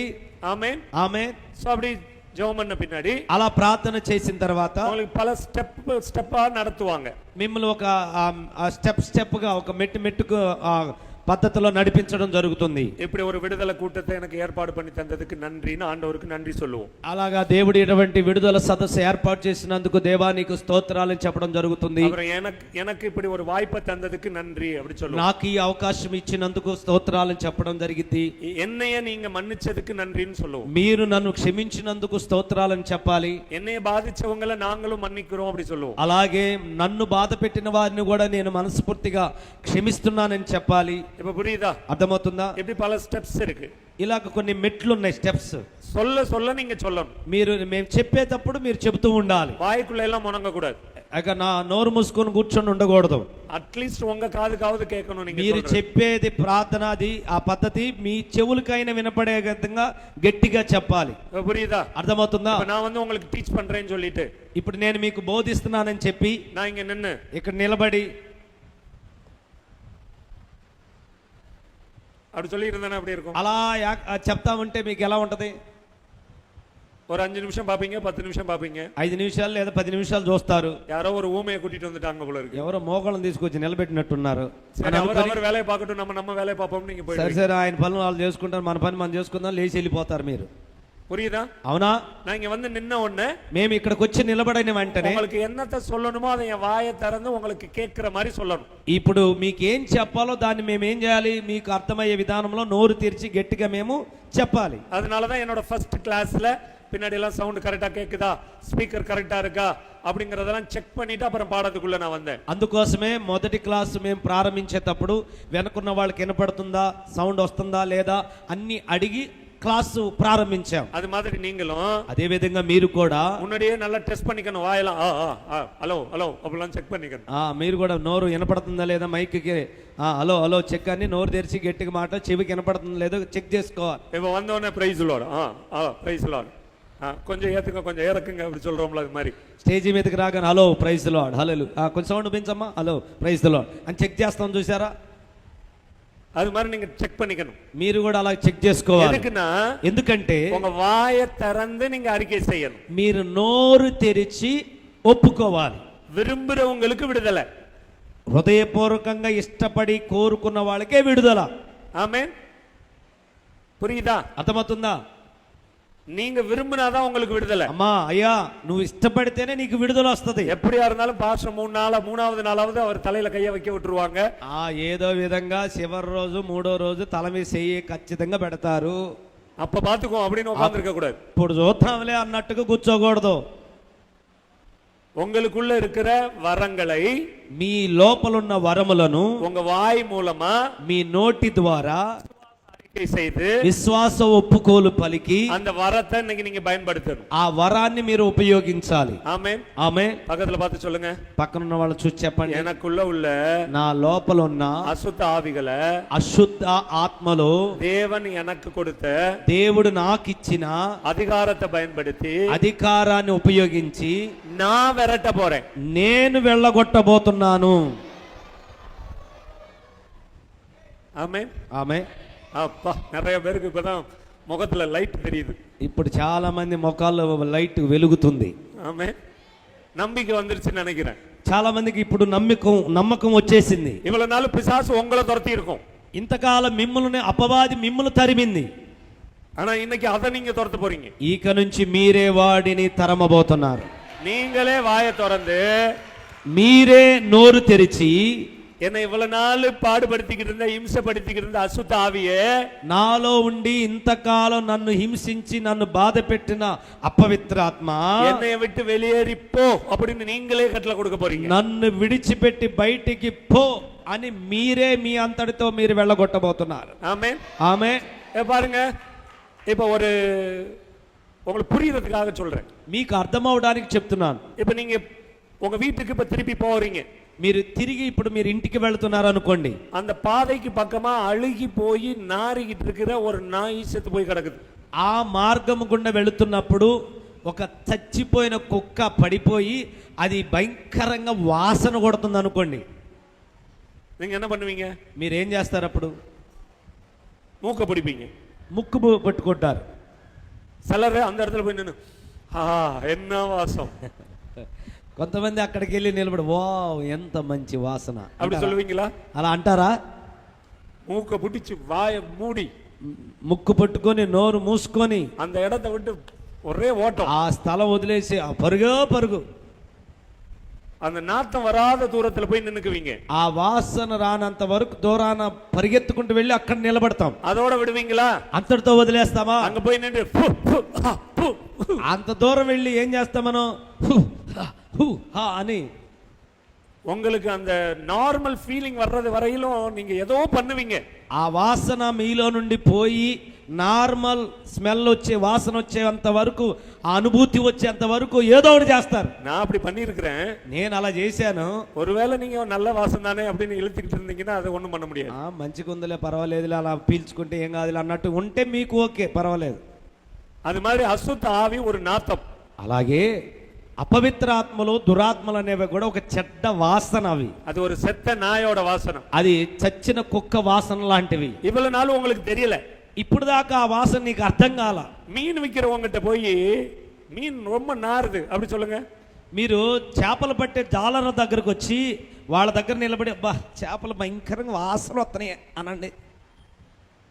அவங்க அதை ஏத்துக்குவாங்களா? వాళ్ళు దాన్ని అంగీకరిస్తారా? ஏத்துக்க மாட்டாங்க. వాళ్ళు అంగీకరించరు. அவங்களுக்கு அந்த வாடை இல்லைன்னா போச்சு, ఏనా? அந்த வாசனை இல்லைன்னா போச்சு. వాళ్ళకైతే ఆ వాసన లేకపోతే ఇక అంతే. இப்ப உங்க வீட்டுக்காரோ மனைவியோ கொரட்டை அடிக்கிறாங்கன்னு வைங்க, கொரட்டை సౌండ్, మీ భర్త భార్యో గురక పెడుతున్నారు అనుకోండి, நீங்க அதை கேட்டு கேட்டு பழகிட்டீங்க. ఆ గురక పెట్టి నిద్రపోవటం అనేది ఆ గురక విని విని విని అలవాటు అయింది మీకు. భర్తో భార్యో గురక పెట్టి నిద్రపోయే అలవాటు ఉంది. திடீர்னு ஒரு நாள் அவங்க இல்ல, సడన్ గా ఒక రోజు గురక పెట్టే భర్త లేదా గురక పెట్టే భార్య ఆ రోజు లేదు, ఊరికి వెళ్ళింది అనుకోండి, நீங்க నిమ్మదిగా తూంగువீங்களா? ఆ రాత్రి మీరు నెమ్మదిగా నిద్రపోతారా? உங்களுக்கு தூக்கம் வராது. మీకు నిద్ర రాదు. அந்த கொரட்டை தாளாட்டு கேட்டாதான், ఆ గురకనే ఉయ్యాలు ఊపితే గాని మనకు నిద్ర రాదు. அது டர் டர்னு 4 సౌండ్ போட்டாதான் இங்க இந்த தாளாட்டுறது மாதிரி தூக்கம் வரும். అలా డర్ర డర్ర అని సౌండ్ వస్తే గాని మనకు ఉయ్యాలు ఊపినట్టుగా నిద్ర పట్టిద్ది. అలవాటు పడ్డాం కదా. கொரட்டை அடிக்கிறாங்கன்னு கோர்ட்டுக்கு கேஸ் போனவங்களா இருக்கிறாங்க, நிறைய ரெக்கார்ட்ஸ் இருக்கு. మా ఆయన పెద్దగా గురక పెడుతున్నాడని కేసు పెట్టిన వాళ్ళు కూడా ఉన్నారు, కోర్టులకు కూడా వెళ్ళిన వాళ్ళు ఉన్నారు. இப்ப புரியுதா? అర్థమవుతుందా? அது மாதிரி இவ்வளவு நாள் நான் சாத்தவனோட வாழ்ந்துட்டேங்க, అశుద్ధావిயோட வாழ்ந்துட்டேங்க. ఆ విధంగానే ఇంతకాలం ఈ అపవిత్రాత్మతో దురాత్మతోనే పడుకున్న దురాత్మలతోనే బతికానని మనం గుర్తించాలి. அந்த வாசத்தோட நான் வாழ்ந்துட்டேங்க. అయ్యో అటువంటి భయంకరమైన వాసనతోనే నా జీవితాన్ని కొనసాగించాను. அது இல்லாம என்னால இருக்க முடியாதுன்னு சில பேர் விடுதலை ஆகுறது இல்ல. అందుకే అది లేకుండా నేను ఉండలేనాయి, అది లేకుండా బతకలేనాయి అన్నట్టు కొంతమంది విడుదల పొందుకోవడానికి ఇష్టపడరు. புரியுதா? అర్థమవుతుందా? ஆனா என்ன பண்ணணும்? కానీ ఏం చేయాలండి? எனக்கு அது வேண்டாம். అది నాకు వద్దు. ஓகே ఓకే, அப்ப என்ன பண்ணணுமா? అప్పుడు ఏం చేయాలి? ஒரு அசுத்த ஆவி வருகிற போது, ఒక అపవిత్రాత్మ లోపలికి వచ్చేటప్పుడు அவனுடைய சென்ட்ரல் நர்வ் சிஸ்டத்துக்கு, மைய நரம்பு மண்டலத்துக்கு போகுது. అది వాని యొక్క నరాల కేంద్రిక స్థావరానికి వెళుతుంది. அப்படின்னா என்னன்னு நாளைக்கு கொஞ்சம் நான் சொல்லி கொடுக்குறேன். అదేంటనేది రేపు మీతో చెప్తాను. ஓகே ఓకే, உள்ள போயிரும். అది లోపలికి వెళుతుంది. அதனாலதான் பைபிள் சொல்லுது சத்தியம் என்னும் கச்சையை உங்கள் அறையில பெல்ட்டா கட்டுங்கன்னு. అందుకోసమే సత్యం అనే నడి కట్టును బెల్ట్గా కట్టుకోమన్నాడు. நான் நிறைய நாள் யோசிச்சிருக்கேன், ஏன் மூளை இங்கே தானே இருக்கு, ஹெல்மெட்டா மாட்டிக்க சொல்ல வேண்டியதானே அப்படின்னு. అప్పుడు నేను చాలాసార్లు ఆలోచించాను, అరే మెదడు ఇక్కడ ఉంది కదా, అక్కడ సత్యం అనేది కిరీటంగా శిరస్సు ఇదిగా పెట్టుకోవచ్చు కదా, శిరస్త్రాణంగా పెట్టొచ్చు కదా అని అనుకున్నాను. மெடிக்கலா பார்த்தா மூளையோட இன்னொரு முக்கியமான பகுதி இருக்கு, அது சென்ட்ரல் நர்வ் சிஸ்டம். ఆ వైద్యపరంగా చూస్తే మెదడు కంటే చాలా ముఖ్యమైన ఒక భాగం ఉంది, అదే సెంట్రల్ నర్వస్ సిస్టమ్ అని చెప్పబడే నరాల కేంద్రిక స్థావరం. డాక్టర్స్ అத வந்து సిఎన్ఎస్ அப்படி சொல்லுவாங்க. డాక్టర్లు దాన్ని సిఎన్ఎస్ అంటారు. ஒவ்வொன்றுக்கும் ஒரு ஷார்ட் நேம் வச்சிருக்க மாதிரி சிஎన్ఎస్. దానికి డాక్టర్లు సిఎన్ఎస్ అంటారు. அதனுடைய కంట్రోల్ எப்படி இருக்குன்னு టెస్ట్ பண்ணுவாங்க. అది ఎలా పనిచేస్తుందని పరీక్షిస్తారు. இப்ப புரியுதா? ఇప్పుడు అర్థమవుతుందా? இப்ப அது உள்ள போயிருக்கு. ఇది ఇప్పుడు లోపలికి వెళ్ళింది. இப்ப நீங்க என்ன பண்றீங்க? ఇప్పుడు మీరేం చేస్తున్నారు? அது வேணான்னு முடிவு பண்றீங்க. దాన్ని వద్దని మీరు చెప్తున్నారు. தேவன் கொடுத்திருக்க அரண்களை நிர்மூலமாக்குகிற தேவ பலத்தை பயன்படுத்தி దేవుడు మనకు అనుగ్రహించిన దుర్గాలను పడద్రోయజాలిన దైవ బలాన్ని మనము ఉపయోగించి நீங்க உள்ள அது கட்டி வச்சிருக்கிற மாளிகைகள் வீடு எல்லாத்தையும் உடைக்க போறோம். ఇప్పుడు లోపల అది మన లోపలికి వచ్చిన తర్వాత మనలో ఏం కట్టుకునేది? నివాసాలను కట్టుకుంటది. ఆ అట్టి నివాసాలు, దుర్గాలను, కోటలన్నిటిని మనం ఏం చేయబోతున్నాం? కూల్చివేయబోతున్నాం. சில பேர் புறம்போக்கு நிலத்துல பெரிய வீடா கட்டி வச்சிருப்பாங்க. కొంతమంది పోరంబోకు స్థలాల్లో పెద్ద ఇల్లులు కడతారు. కాంప్లెక్స్ లా కట్టి వச்சிருப்பாங்க. కాంప్లెక్స్లు కట్టి ఉంచుతారు. திடீர்னு గవర్నమెంట్ என்ன பண்ணும்? సడన్ గా ప్రభుత్వం ఏం చేస్తది? ஒரு నోటీస్ అనుపం. ఒక నోటీస్ పంపిస్తది. ఇవ్వల నాలుగుకుள்ள நீங்க ఖాళీ பண்ணலைனா, ఇన్ని రోజుల్లో మీరు దీన్ని ఖాళీ చేయకపోతే గవర్నమెంట్ அதை ఇడిచి తరమటమాకిரும் அப்படி. అది ప్రభుత్వం దాన్ని పగలగొట్టి కూల్చేస్తుందని చెప్తారు. உங்களுக்கு தேவையானதெல்லாம் அந்த தேதிக்குள்ள எடுத்துக்கணும். మీరు ఈ తారీఖు లోపు మీకు అవసరమైనవన్నీ ఏం చేయాలి? తీసేయాలంటారు. அப்படி இல்லைன்னா, అలా లేకపోతే గవర్నమెంట్ எடுத்துட்டு போయిடும் எல்லாத்தையும். అవన్నిటిని ప్రభుత్వమే తీసుకెళ్లిపోతుంది.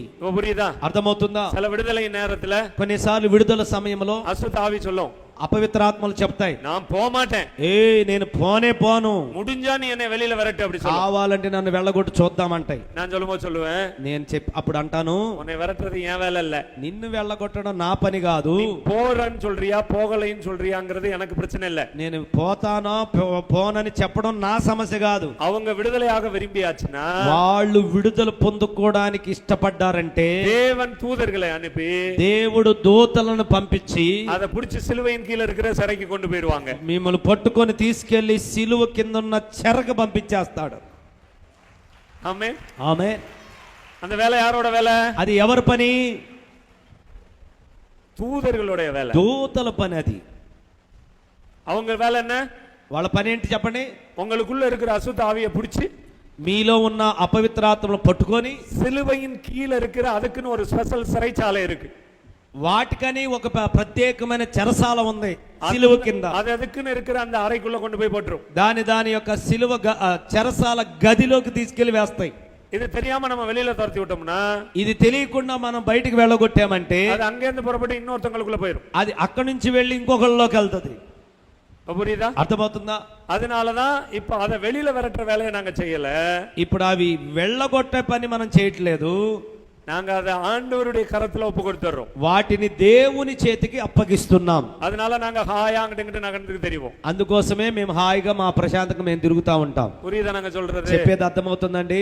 ஆமென். ఆమేన్. இப்ப நீங்க என்ன பண்ணணும்? ఇప్పుడు మీరేం చేయాలి? நீங்களே மனம் விரும்பி எனக்கு வேணான்னு சொல்ல போறீங்க. ఇప్పుడు మీరే మారు మనసు పొంది మా మనసు మార్చుకొని ఇక ఈ దురాత్మలో ఈ యొక్క బలయంత నాకు వద్దు అని చెప్పబోతున్నారు. సాతానే ఓ రాజ్యத்தினுடைய క్రియைகளை நான் వెறுக்கிறேன்னு சொல்ல போறோம். సాతానా నీ రాజ్య క్రియలను నేను ద్వేషిస్తున్నానని చెప్పబోతున్నా. உன்னுடைய எல்லா డిపార్ట్మెంట్டும் எனக்கு வேணான்னு சொல்ல போறோம். నీ డిపార్ట్మెంట్ నీకు సంబంధించిన ఏవి నాకు వద్దు అని చెప్పబోతున్నాం. புரியுதா? అర్థమవుతుందా? அதுக்கடுத்து அது கட்டி வச்சிருக்கிற அதை எல்லாத்தையும் உடைக்க போறோம். అది తర్వాత అది మన లోపల కట్టిన దుర్గాలు, నివాసాలను, కోటలను కూల్చేయబోతున్నాం. அந்த ఆవిகளுக்குள்ள உள்ள தொடர்பை துண்டித்து ஜெபிக்க போறோம். ఆ తర్వాత లోపల ఉన్న ఒక ఆత్మకి ఇంకొక ఆత్మకున్న సంబంధాలను వేరు వేరు చేయబోతున్నాం. காலையில நான் சொல்லும்போது சொன்னேன்ல, ఫస్ట్ సెక్షన్ல சொல்லும்போது சொன்னேன்ல, இன்னைக்கு ఫస్ట్ సెక్షన్ல, ఈ రోజు ఉదయం మొదటి సెక్షన్ లో చెప్పేటప్పుడు మీకు చెప్పాను కదా, ஒரு அசுத்த ஆவி பேரை மாத்தி சொல்லி ஏமாத்துச்சு அப்படின்னு. ఒక అశుద్ధాత్మ పేరు మార్చి వేరే పేరు చెప్పి మోసగిచ్చిందనే విషయాన్ని మీతో చెప్పాను. సో అది மாதிரி அதை ஏமாத்த பாக்கும். అలాగా మనల్ని మోసం చేయాలని అపవిత్ర ఆత్మలు ఆలోచిస్తాయి. இப்ப ఉదాహరణத்துக்கு இங்க பாருங்க, இது நாங்க ரெண்டு பேரும் அசுத்த ஆவி இல்ல, మేమిద్దరు దురాత్మలు కాదండి. ఓకే ఓకే, ஒரு ఉదాహరణకి చెబుతున్నామండి. இப்ப அது உள்ள போனோம்னா இப்படி ஒன்னோட ஒண்ணு இப்படி கோத்துக்குறோம். లోపల ఏవైనా దురాత్మలు లోపలికి రాగానే ఒకదానికి ఒకటి ఐక్యంగా కలిసి కట్టుగా ఉంటాయి. புரியுதா? అర్థమవుతుందా? ஒண்ணுக்கு பேரு சண்டை, ఒక ఆత్మకు పేరు జగడం, ஒண்ணுக்கு பேரு பிரிவினைன்னு வச்சுக்கோங்க, ఇంకొక ఆత్మకు పేరు వేరు చేయడం, విభజించడం.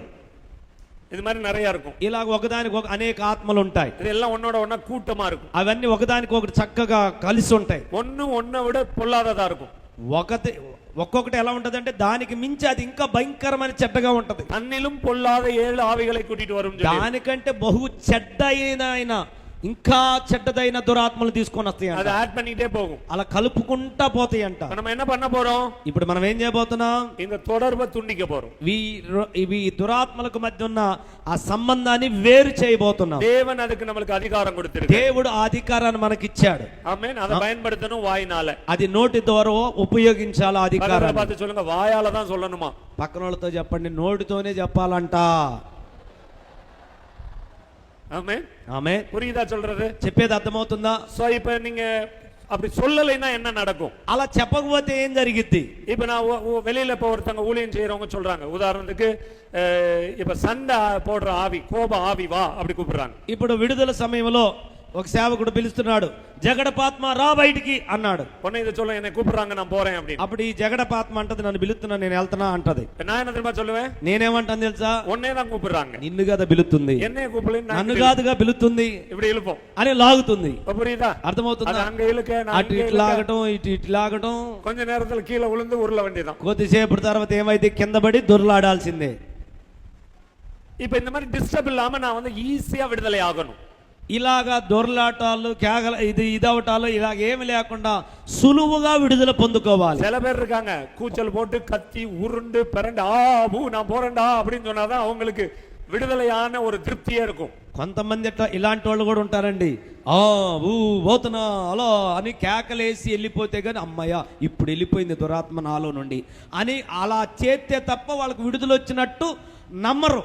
అలాంటి వాళ్ళు కూడా ఉంటారు. நீங்க உட்கார்ந்திருக்க மாதிரியே உட்கார்ந்து நாங்க சொல்றதை செஞ்சுக்கிட்டு இருக்கீங்கன்னு வைங்க. మీరు గాని మీరు కూర్చున్న చోట కూర్చొని మేము చెప్పినట్టు చక్కగా చేశారనుకోండి, కరెక్ట్గా చెప్పాங்க, எனக்கு పోచా పోగలయా, చివరికి ఏమంటారు తెలుసా? నాలో నుంచి వెళ్ళిపోయిందంటవా? వెళ్ళిందా లేదా? புரியுதா? అర్థమైందా? அதனாலதான் உங்களுக்கு விளக்கமா சொல்லி கொடுக்குறோம். అందుకోసమే ముందుగా మీకు వివరంగా చెప్తున్నాం. இப்ப பாருங்களேன், ஒரு மரத்தை வெட்டணும்.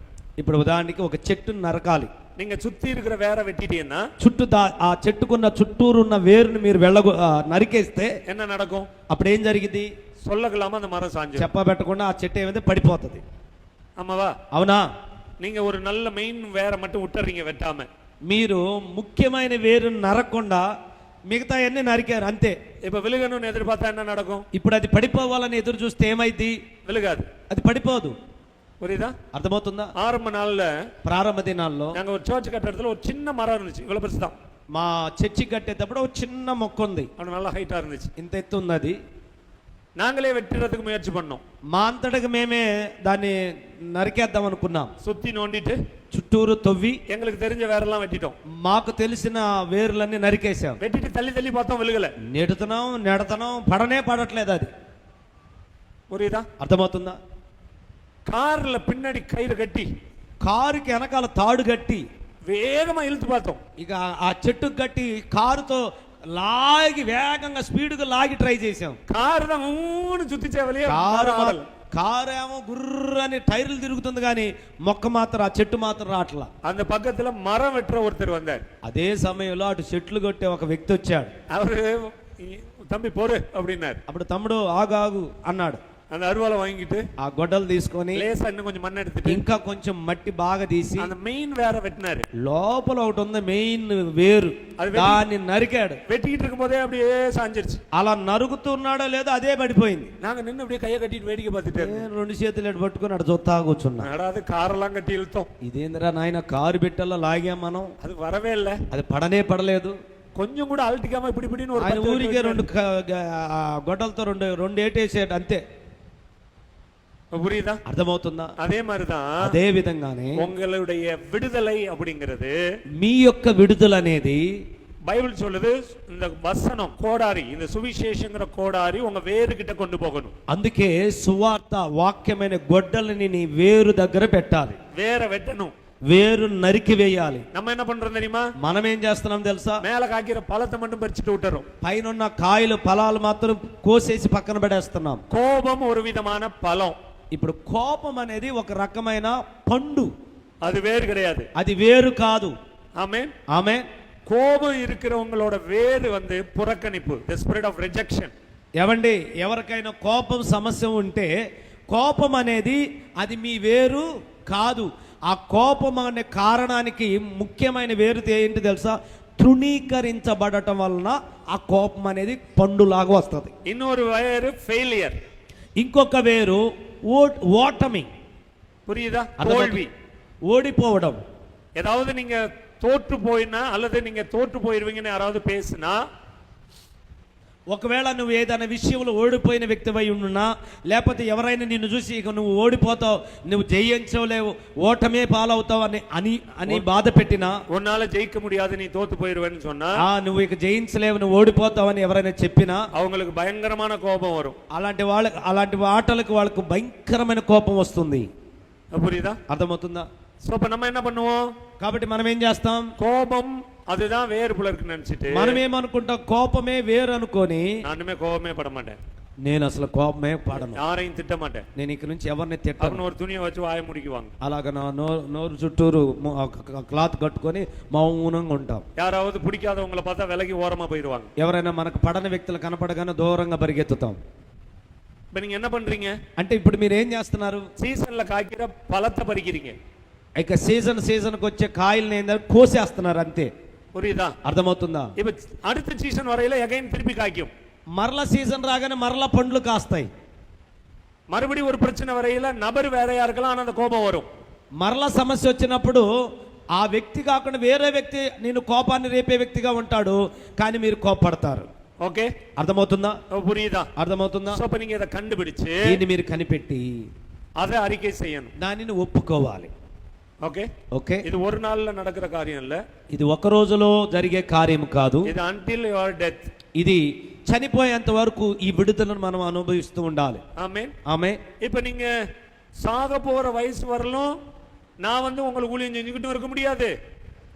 మీరు చనిపోయేంత వరకు నేను వచ్చి మీకు విడుదల ఈ కార్యాలు చెప్పలేము, அல்லது என்னையும் கடவுள் இந்த இதுல வச்சிருப்பாரான்னு தெரியாது, లేదా దేవుడు నన్ను ఈ స్థాయిలో ఉంచుతాడు అనేది కూడా నాకు తెలియదు. புரியுதா? అర్థమవుతుందా? நான் உயிரோட இருப்பேனா, அல்லது ஆண்டவருடைய வருகை இருக்கலாம், அல்லது உங்களை சந்திக்கிறதுக்கான வாய்ப்பு இல்லாம போகலாம், எது வேணாலும் நடக்கலாம். నేను సజీవుడిగా ఉండొచ్చు, ఉండకపోవచ్చు, ఒకవేళ మీరు ఉండొచ్చు, ఉండకపోవచ్చు, ఏదైనా జరగవచ్చు. మీరు చనిపోయేంత వరకు మేముంటా అవకాశం ఉంటుందో లేదో తెలియదు. அதனாலதான் உங்களுக்கே இந்த ட்ரைனிங்க கொடுக்கிறோம். అందుకోసమే మీకే ఈ పద్ధతిని ఏం చేస్తున్నాం? నేర్పిస్తున్నాం. ஒவ்வொரு நாளும் ప్రతిరోజు நீங்க அறிக்கை செஞ்சு మీరు ఒప్పుకొని விடுதலை ஆயிடும். విడుదల పొందుకోవాలి. ఓకే, புரியுதா? అర్థమవుతుందా? இதுல ஏதாவது டவுட்? దీనిలో ఏదైనా సందేహం ఉందా? உங்களை ஜெபத்துக்குள்ள நடத்த போறோம். ఇప్పుడు మీ ప్రార్థనలోకి నడిపించబోతున్నాం. உங்க பைபிள் எல்லாம் தனியா வச்சிருங்க, మీ బైబిల్ అన్ని పక్కన పెట్టండి, பேக் குக்குள்ள வச்சு பத்திரமா வச்சிருங்க. அதெல்லாம் బ్యాగ్ లో పెట్టుకొని పక్కన చక్క పెట్టుకోండి. நல்ல வசதியா உட்கார்ந்துக்கிடுங்க, ఫ్రీగా ప్రశాంతంగా మంచిగా కూర్చోండి. ஆமென். ఆమె இந்த முழங்கால் போடணும், మోకరించాలి, முக்காடு போடணும் அப்படிலாம் தேவையில்லை. ముసుకేసుకోవాలి, ఇవన్నీ ఏమి లేదు. ఇప్పుడు ఫ్రీగా కూర్చోండి.